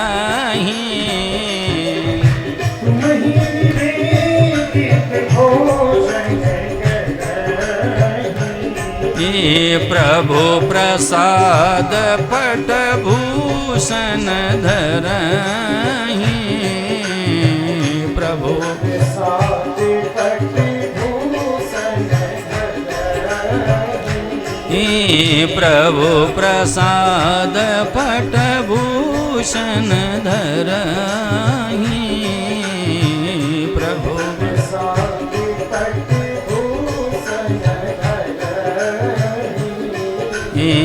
तुम्हीं निवेदित भोजन करहीं,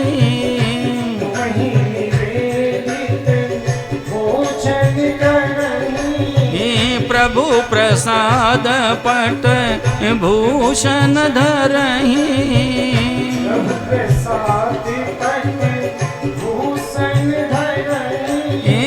तुम्हीं निवेदित भोजन करहीं,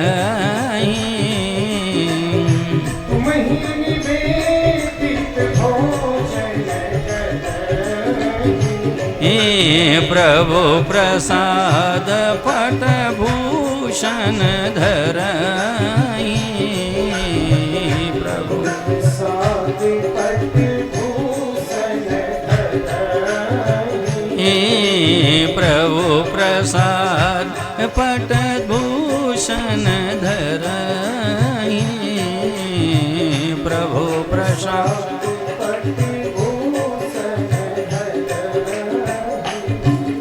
अरे भोजन सामने आ जाए, पहले भगवान का भोग लगाओ प्रसन्न होकर के, प्रभु आपका ये प्रसाद है, आप इसको स्वीकार करो, फिर आपका प्रसाद हम स्वीकार करेंगे। ऐसे प्रेम से भोजन करो।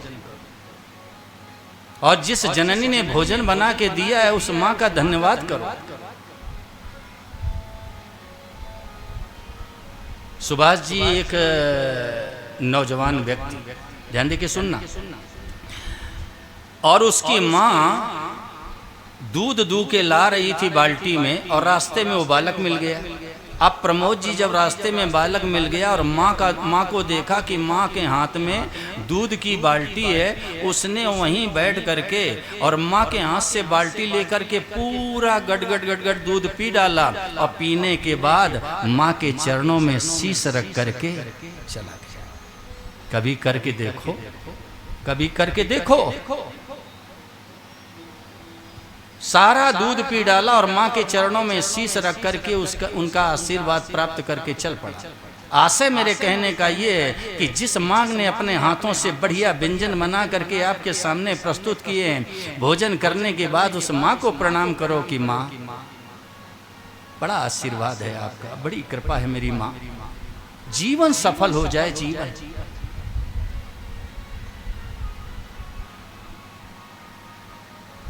ये छोटी छोटी बातें बेटे लग रही होंगी, लेकिन इसी से जीवन संभलता है, इसी से जीवन में निखार आता है, इसी से जीवन में विकास होता है। अगर ये छोटी छोटी बातें हैं ना, ये राजा साहब अगर ये जीवन से निकल जाए तो यही महात्मा बन जाओगे, महात्मा।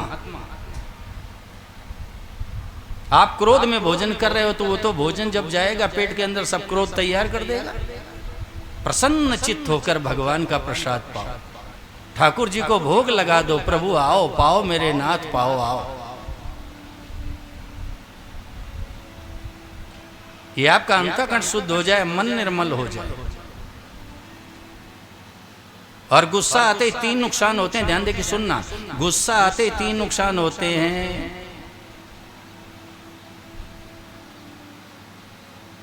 पहली बात तो आप अपना कर्तव्य भूल जाओगे, जब गुस्सा आएगा तो कर्तव्य भूल जाओगे। और दूसरी बात जड़ता आ जाएगी। और तीसरी बात भगवान को भूल जाओगे। गुस्सा आते ही 3 नुकसान होते हैं, माताएं ध्यान दें। पहली बात तो ये है कि आप अपना कर्तव्य भूल जाओगे क्रोध आते ही। और दूसरी बात जड़ता आ जाएगी, चेतना खत्म हो जाएगी। और तीसरी बात भगवान को भूल जाओगे। गुस्सा आते ही 3 नुकसान। कई लोग मुझसे कह देते हैं स्वामी जी हमें बड़ा गुस्सा आता है, बहुत मुझे गुस्सा आता है। अरे भाई गुस्सा आता नहीं है, आता और जाता है। इतने लोग बैठे हो, हिम्मत से मुझे जवाब दो, किसी के अंदर गुस्सा है क्या अभी? बोलो भाई, अभी किसी के अंदर क्रोध है क्या? इसका मतलब ये आने जाने वाला है। तो आने जाने वाले को आपने अपने जीवन में स्थायी कैसे मान लिया कि मैं तो बड़ा क्रोधी हूं? अरे ज्ञानचंद जी, निर्दोषता स्वतः सिद्ध है, दोष तो आगंतुक हैं। मैं तो पूछता हूँ कि अगर किसी के अंदर क्रोध हो, अभी तो खड़े होके बताओ, इसका मतलब ये आने जाने वाला है। तो आने जाने वाले को जीवन में स्थायी कैसे मान लिया? लोग कह देते हैं देखो मुझसे बेकार की बात मत करो, मैं बड़ा क्रोधी हूँ। आप 8 घंटे क्रोध करके मुझे दिखा दो, दिखाओ। गुस्सा आते ही 3 नुकसान हो जाएंगे। लेकिन इस पर भी विचार करो। सुनी, गुस्सा आता क्यों है, गुस्सा आता क्यों, इस पर भी विचार करो। गीता कहती है कामात क्रोधो भी जायते। कामना पूरी नहीं होगी तो गुस्सा आ जाएगा। कामना क्या है? मुझे धन मिल जाए, मुझे पद मिल जाए, मुझे अधिकार मिल जाए, मुझे मान बढ़ाई मिल जाए, मुझे सुख सुविधा मिल जाए। ये सब कामना की श्रेणी में आता है। लेकिन वास्तव में कामना क्या है कि मेरे मन की हो जाए।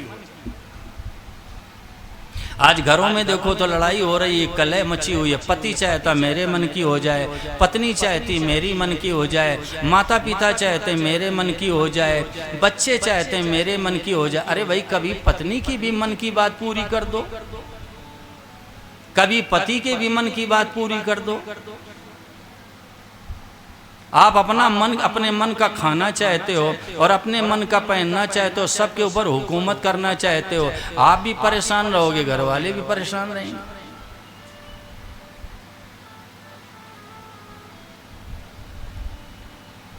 आप सामने वाले की मन की बात पूरी करके देखो। सुदेश शास्त्री, मैं सच कहता हूं इतनी शांति मिलेगी कि मैं वर्णन नहीं कर सकता। लेकिन उसमें 2 बातों का ध्यान रखना सुदेश। एक तो सामने वाले की बात न्याययुक्त होनी चाहिए। अगर अन्याययुक्त बात है आप पूरी कर दोगे तो उसका हित हो जाएगा। तो उसकी बात न्याययुक्त होना चाहिए। अगर अन्याययुक्त हो तो हाथ जोड़ लेना कि भाई मैं नहीं कर सकता।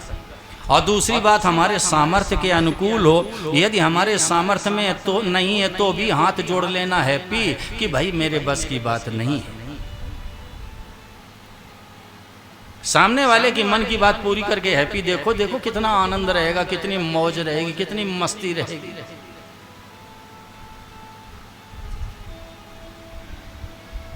कामात क्रोध भी जाते, कामना नहीं पूरी होती है तो गुस्सा आ जाता है। महाराज जी हमेशा समझाते थे सुदेश की माँ को मत मानो, चोर को मत मानो, चोर की माँ को मारो, चोर पैदा ही होने बंद हो जाएंगे। लेकिन इसका मतलब ये नहीं है कि कोई चोरी करता हो आप जाके मर्डर कह दो, स्वामी जी ने कहा है। मेरे कहने का आशय जड़ कहाँ है, जड़ उसको देखो। कामना पूरी नहीं होगी तो क्रोध आ जाएगा, मन की बात पूरी नहीं हुई तो गुस्सा आ जाएगा। अच्छा एक बात और है संजीव, अगर मन की पूरी हो जाएगी तो अभिमान आ जाएगा। जैसा मैंने कहा वैसा हो गया। अब क्रोध और अभिमान दोनों आसुरी संपत्ति हैं, पतन हो जाएगा, पतन हो जाएगा। इसलिए मैं साधकों से ये निवेदन आज करना चाहता हूँ कि भाई हमेशा प्रसन्न रहो, हमेशा खुश रहो। देखो देवदत्त जो हर परिस्थिति में खुश रहता है और परमात्मा का धन्यवाद ज्ञापित करता है कि वाह मेरे नाथ, वाह मेरे प्रभु, बड़ी कृपा है, मैं सच कहता हूँ उसका जीवन इतना निर्मल हो जाता है, इतना पवित्र हो जाता है, इतना विलक्षण हो जाता है कि मैं वर्णन नहीं कर सकता।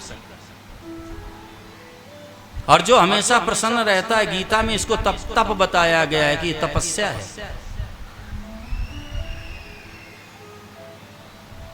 अरे जो होने वाला हैप्पी हो के रहेगा प्यारे, और जो नहीं होने वाला कभी नहीं हो। लिख लो आप, जो होने वाला हो के रहेगा और जो नहीं होने वाला कभी नहीं होगा। अच्छी तरह से व्यापार करो, समय से जाओ, दुकान पर बैठो, कस्टमर को डील करो, आप अपना व्यापार करो, लेकिन फिर जितना मिल जाए, जितना आ जाए, मस्त रहो, प्रसन्न रहो। आप प्रभु बड़ी कृपा है।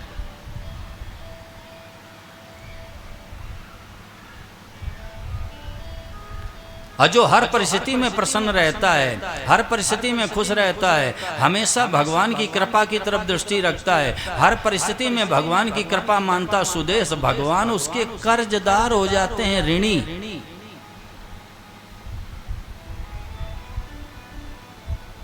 और नहीं तो गोस्वामी जी ने लिख दिया, सुख हर सई जड़ दुख विल खाही,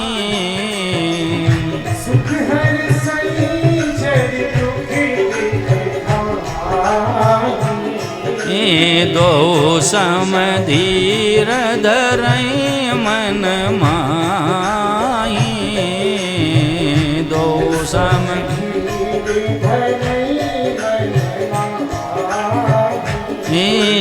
दो समधीर धरई मन माही, दो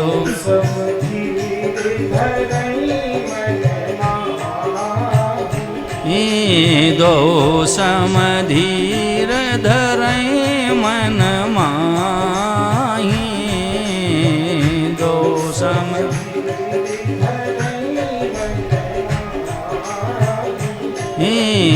सुख हर सही जड़ दुख बिल खाही,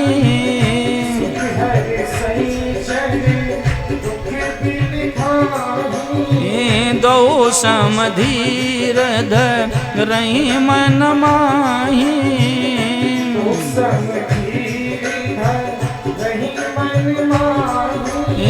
सुख हर सही जड़ दुख विल खाही, सुख हर सही जड़ दुख विल खाही, दो समधीर धरई मन माही, दो समधीर धरई मन माही, दो समधीर धरई मन माही, दो समधीर धरई मन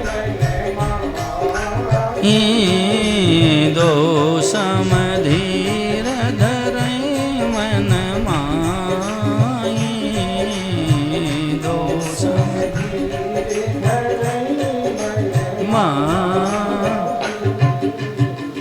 सुदेश सुधीर गोस्वामी जी लिख रहे हैं कि सुख में तो हर्षित हो गया, प्रसन्न हो गया, और दुख आते ही विचलित हो गया। बाबा ने कहा मूर्ख है, जड़। दो सम धीर धरई मन माही। सोनी जी, जो धैर्यवान होते हैं दोनों में सम रहते हैं। क्यों? कि भाई सुख और दुख में कोई अंतर नहीं है माताओं बहनों, कोई अंतर नहीं है। देखो, सुख आते हुए अच्छा लगता है, जाते हुए बुरा लगता है, और दुख आते हुए बुरा लगता है, जाते हुए अच्छा लगता है। क्या अंतर है?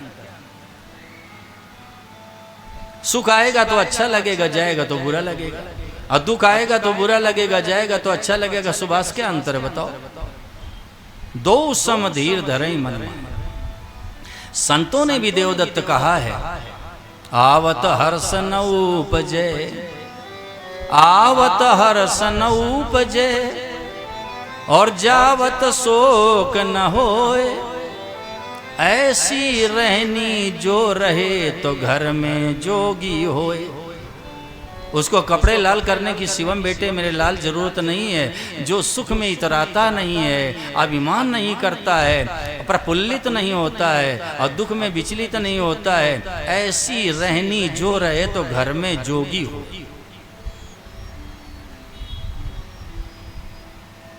और ये जो सत्संग की बातें शिवम बेटे हैं ना, ये ऐसे नहीं समझ में आएंगे आपको।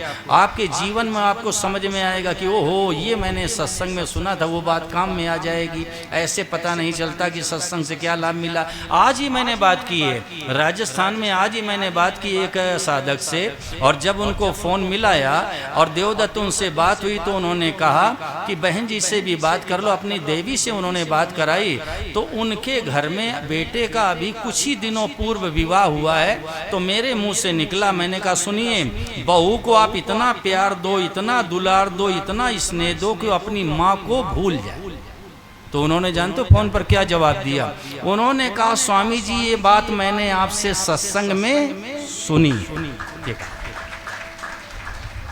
माताओं बहनों, आज ही बात हुई है, ध्यान दे के सुनना। सत्संग से क्या लाभ होता है ऐसे आपको पता नहीं चलेगा। जीवन में जब आप चलोगे आगे तो वही आपके सामने ऐसी परिस्थिति आ जाएगी कि वो सत्संग की बात काम में आ जाएगी। तब समझ में आता है कि मुझे यह लाभ हुआ। आज ही मैंने कहा कि देखो, बहू घर में आ गई है, उसको इतना प्यार दो, इतना प्यार दो कि अपनी माँ को भूल। तो उन्होंने मुझसे कहा कि स्वामी जी, ये आपसे मैंने सत्संग में सुना है। उनके कहने का आशय था कि उस बात पर हम अमल कर रहे हैं। फिर उन्होंने कहा कि बहू से बात कर लो। मैंने कहा फ़ोन दे दो। तो मैंने बहू से कहा, माताएं ध्यान दे के सुने, मैंने बहू से कहा कि सुनो बेटे, ये जो तुम्हारी सासू माँ है ना, अपनी जन्मदात्री माँ से भी ज़्यादा सम्मान अपनी सास का करना। क्यों? कि तुम्हारा जो सर्वस्व है, तुम्हारा जो अपना सुहाग है, वो इसी वृक्ष का फल है। अगर ये सास ना होती तो तुम्हें अपना सुहाग कैसे मिलता? जो तुम्हारा सौभाग्य है, जो तुम्हारा अपना सुहाग है, जो माई बाप आपका सर्वस्व, वो आपको कहाँ से मिला? इन्हीं से मिला है। तो अपनी जन्मदात्री माँ से भी ज़्यादा सम्मान अपनी सास का करना चाहिए। कई बहनें गुस्से में कह देती हैं, स्वामी जी मेरे सास का स्वभाव बड़ा कड़क है। शब्द सुनिए, कड़क। मैंने कहा सुनो भाई, आप सास के स्वभाव की तरफ नजर मत डालो, अपने कर्तव्य की तरफ नजर डालो। गीता कह रही है, स्व स्व कर्मण अभिरता संसिद्धिम लभते नरा। अपने कार्य को जो प्रीत पूर्वक करता है वो सिद्धि को प्राप्त हो जाता है। ये भगवान के वचन कह रहे हैं। हमें अपने कर्तव्य की तरफ दृष्टि रखनी है, सास के स्वभाव की तरफ नजर मत रखो। अरे सास न होती तो आपका सुहाग कहां से मिलता भाई?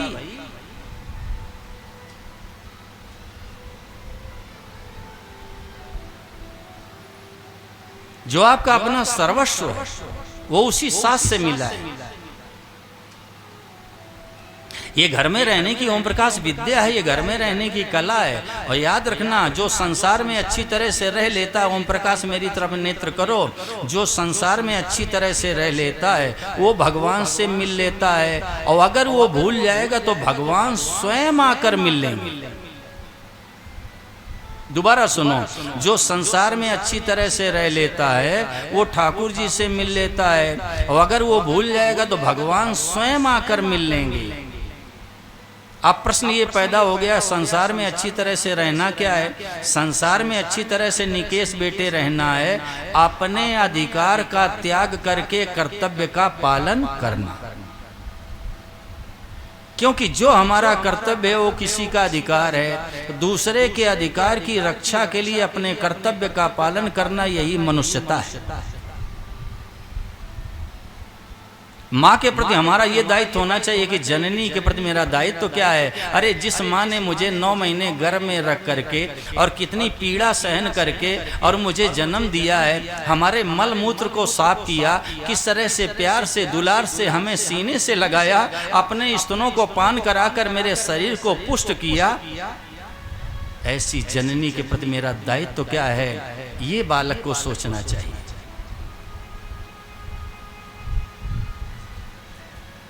नौ महीने गर्भ में रखा संजीव, 9 माह।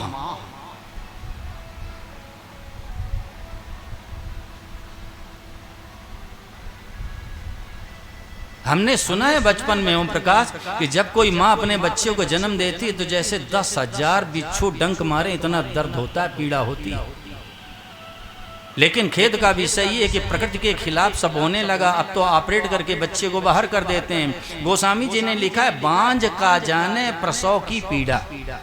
अरे जो बंध्या है वो क्या जाने कि प्रसव की पीड़ा क्या होती है? अरे प्रसव की पीड़ा ऐसी होती है, जो पुरानी माताएं, यहाँ ज़्यादा उम्र की मेरी वंदनीय माताएं बैठी हैं, उनको पता है कि प्रसव की पीड़ा में कितनी वेदना होती है। जिस माँ ने इतना कष्ट सहन किया, हमें जन्म दिया, उस माँ के प्रति मेरी जिम्मेदारी क्या है? इस पर दृष्टि रखो।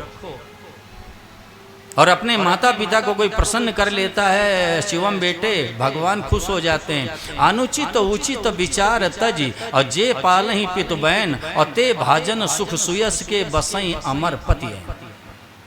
जो अनुचित और उचित विचार न करके माँ बाप की आज्ञा का पालन करते हैं, उनको प्रसन्न रखते हैं, उनको हमेशा खुश रखते हैं, उनका सम्मान करते हैं, उनको प्रणाम करते हैं, उनको संसार में यश मिलता है बेटे, और भगवान के चरणों में रहने की जगह मिलती है।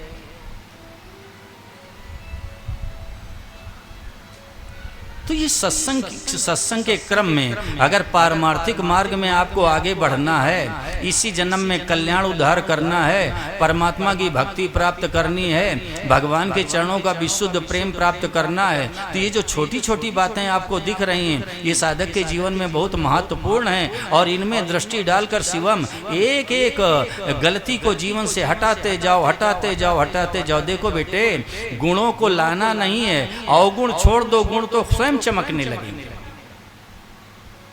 गुणों को कहीं से बाहर नहीं लाना, गुण तो ऑलरेडी हैं आपके पास, लेकिन अवगुणों के कारण वो ढक गए हैं, दब गए, इसलिए अवगुण छोड़ दो, गुण चमकने लगेंगे। अच्छाई तो आपके जीवन में स्वतः है, बुराई छोड़ दो, अच्छाई अपने आप प्रकट हो जाएगी।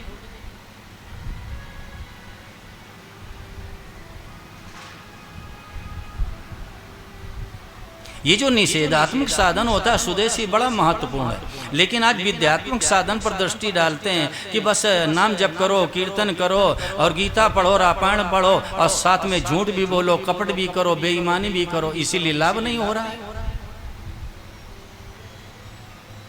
ये जो विद्यात्मक साधन, इससे निषेधात्मक साधन ज्यादा बढ़िया। विजय जी, सत्य बोलना बहुत बढ़िया बात है, लेकिन झूठ न बोलना उससे बढ़िया है। अच्छाई करना बहुत बढ़िया बात है, लेकिन बुराई न करना उससे बढ़िया है। देना बहुत बढ़िया है, लेकिन न लेना उससे बढ़िया है। ये जो निषेधात्मक साधन है, ये आदमी को महान बना देता है। आप बुराई छोड़ते जाओ संजीव, एक एक दुर्गुण को जीवन से हटाते जाओ, निकालते जाओ, और ये संकल्प कर लो, आज से ये काम कभी नहीं करूंगा। देखो कितना बढ़िया निर्मल जीवन हो जाएगा।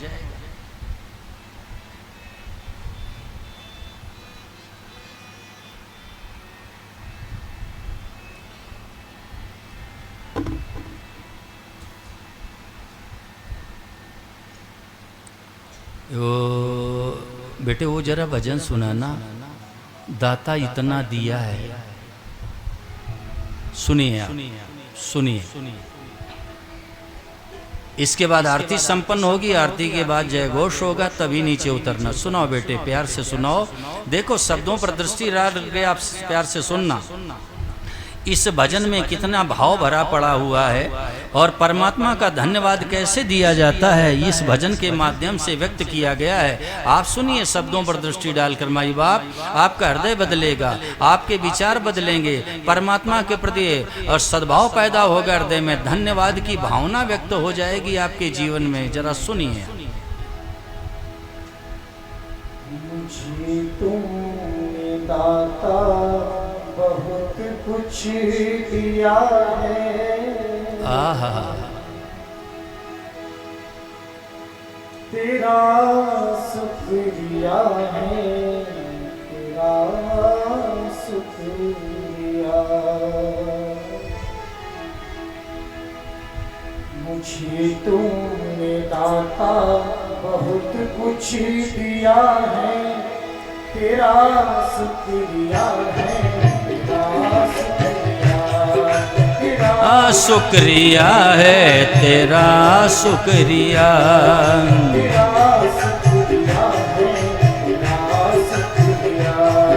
तेरा शुक्रिया है, तेरा शुक्रिया।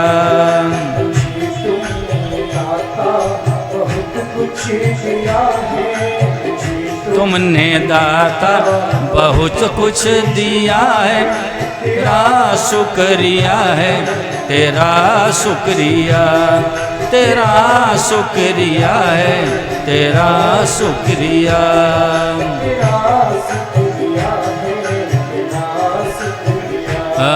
तेरा शुक्रिया, तेरा शुक्रिया। हाथ ऊपर।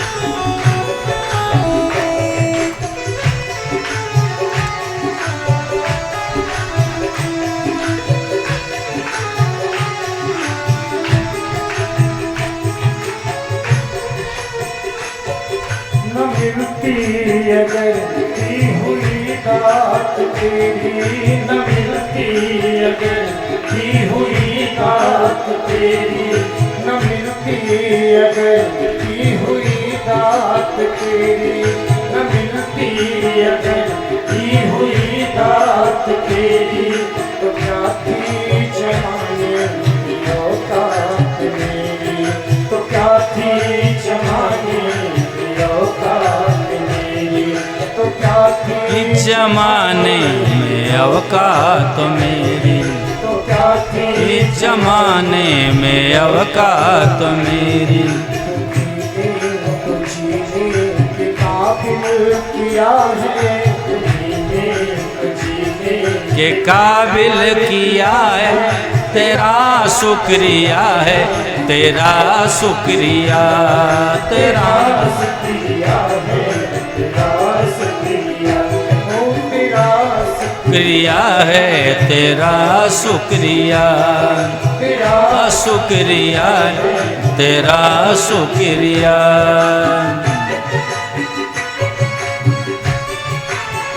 धन्यवाद दो, वाह प्रभु।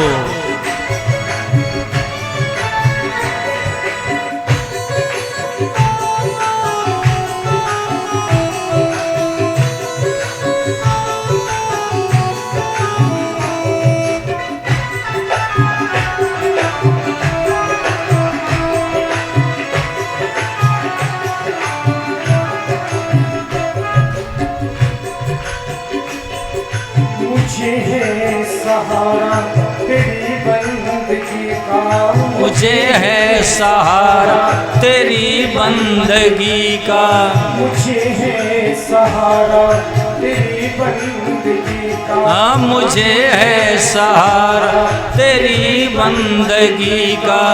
जिस पर गुजारा तेरी जिंदगी का है जिस पर गुजारा मेरी जिंदगी का, जिस पर गुजारा जिंदगी का है जिस पर गुजारा मेरी जिंदगी का। मुझको जो कुछ तुम्हीं से मिला है, मिला जो कुछ तुम्हीं से मिला है, तेरा शुक्रिया है, तेरा शुक्रिया, तेरा शुक्रिया है, तेरा शुक्रिया, तेरा शुक्रिया है, तेरा शुक्रिया। तेरा शुक्रिया है, तेरा शुक्रिया। तेरा धन्यवाद दो भगवान को। आप प्रभु बड़ी कृपा है, मेरे नाथ बड़ी कृपा है।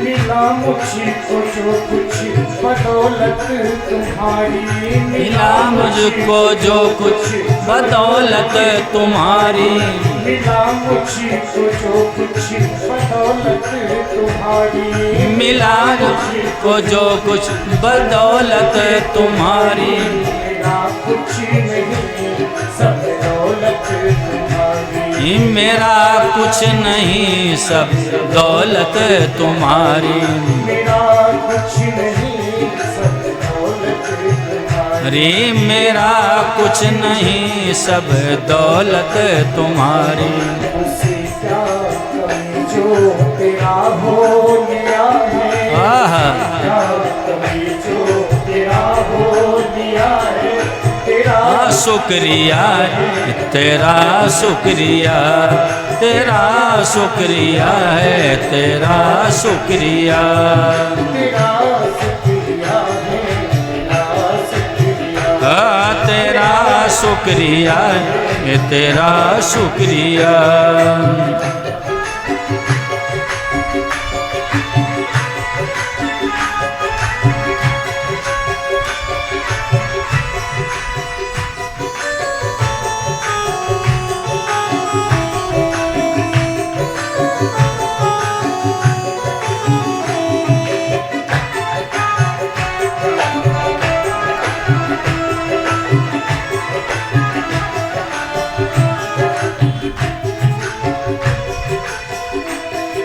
मेरा ही नहीं तू सभी का है दाता, मेरा ही नहीं तू सभी का है दाता, मेरा ही नहीं तू सभी का है दाता, मेरा ही नहीं तू सभी का है दाता, तू ही सबको देता, तू ही है खिलाता, तू ही सबको देता, तू ही है खिलाता, तू ही सबको देता, तू ही है खिलाता, तू ही सबको देता, तू ही है विधाता, तेरा ही दिया हमने खाया पिया है, तेरा ही दिया हमने खाया पिया है, तेरा शुक्रिया है, तेरा शुक्रिया, तेरा शुक्रिया है, तेरा शुक्रिया,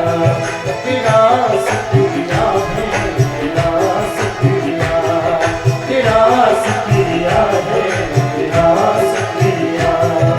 मुझे तुमने दाता बहुत कुछ दिया है, मुझे तुमने दाता बहुत कुछ दिया है, मुझे तुमने दाता बहुत कुछ दिया है, मुझे तुमने दाता बहुत कुछ दिया है, तेरा शुक्रिया है, तेरा शुक्रिया, तेरा शुक्रिया है, तेरा शुक्रिया।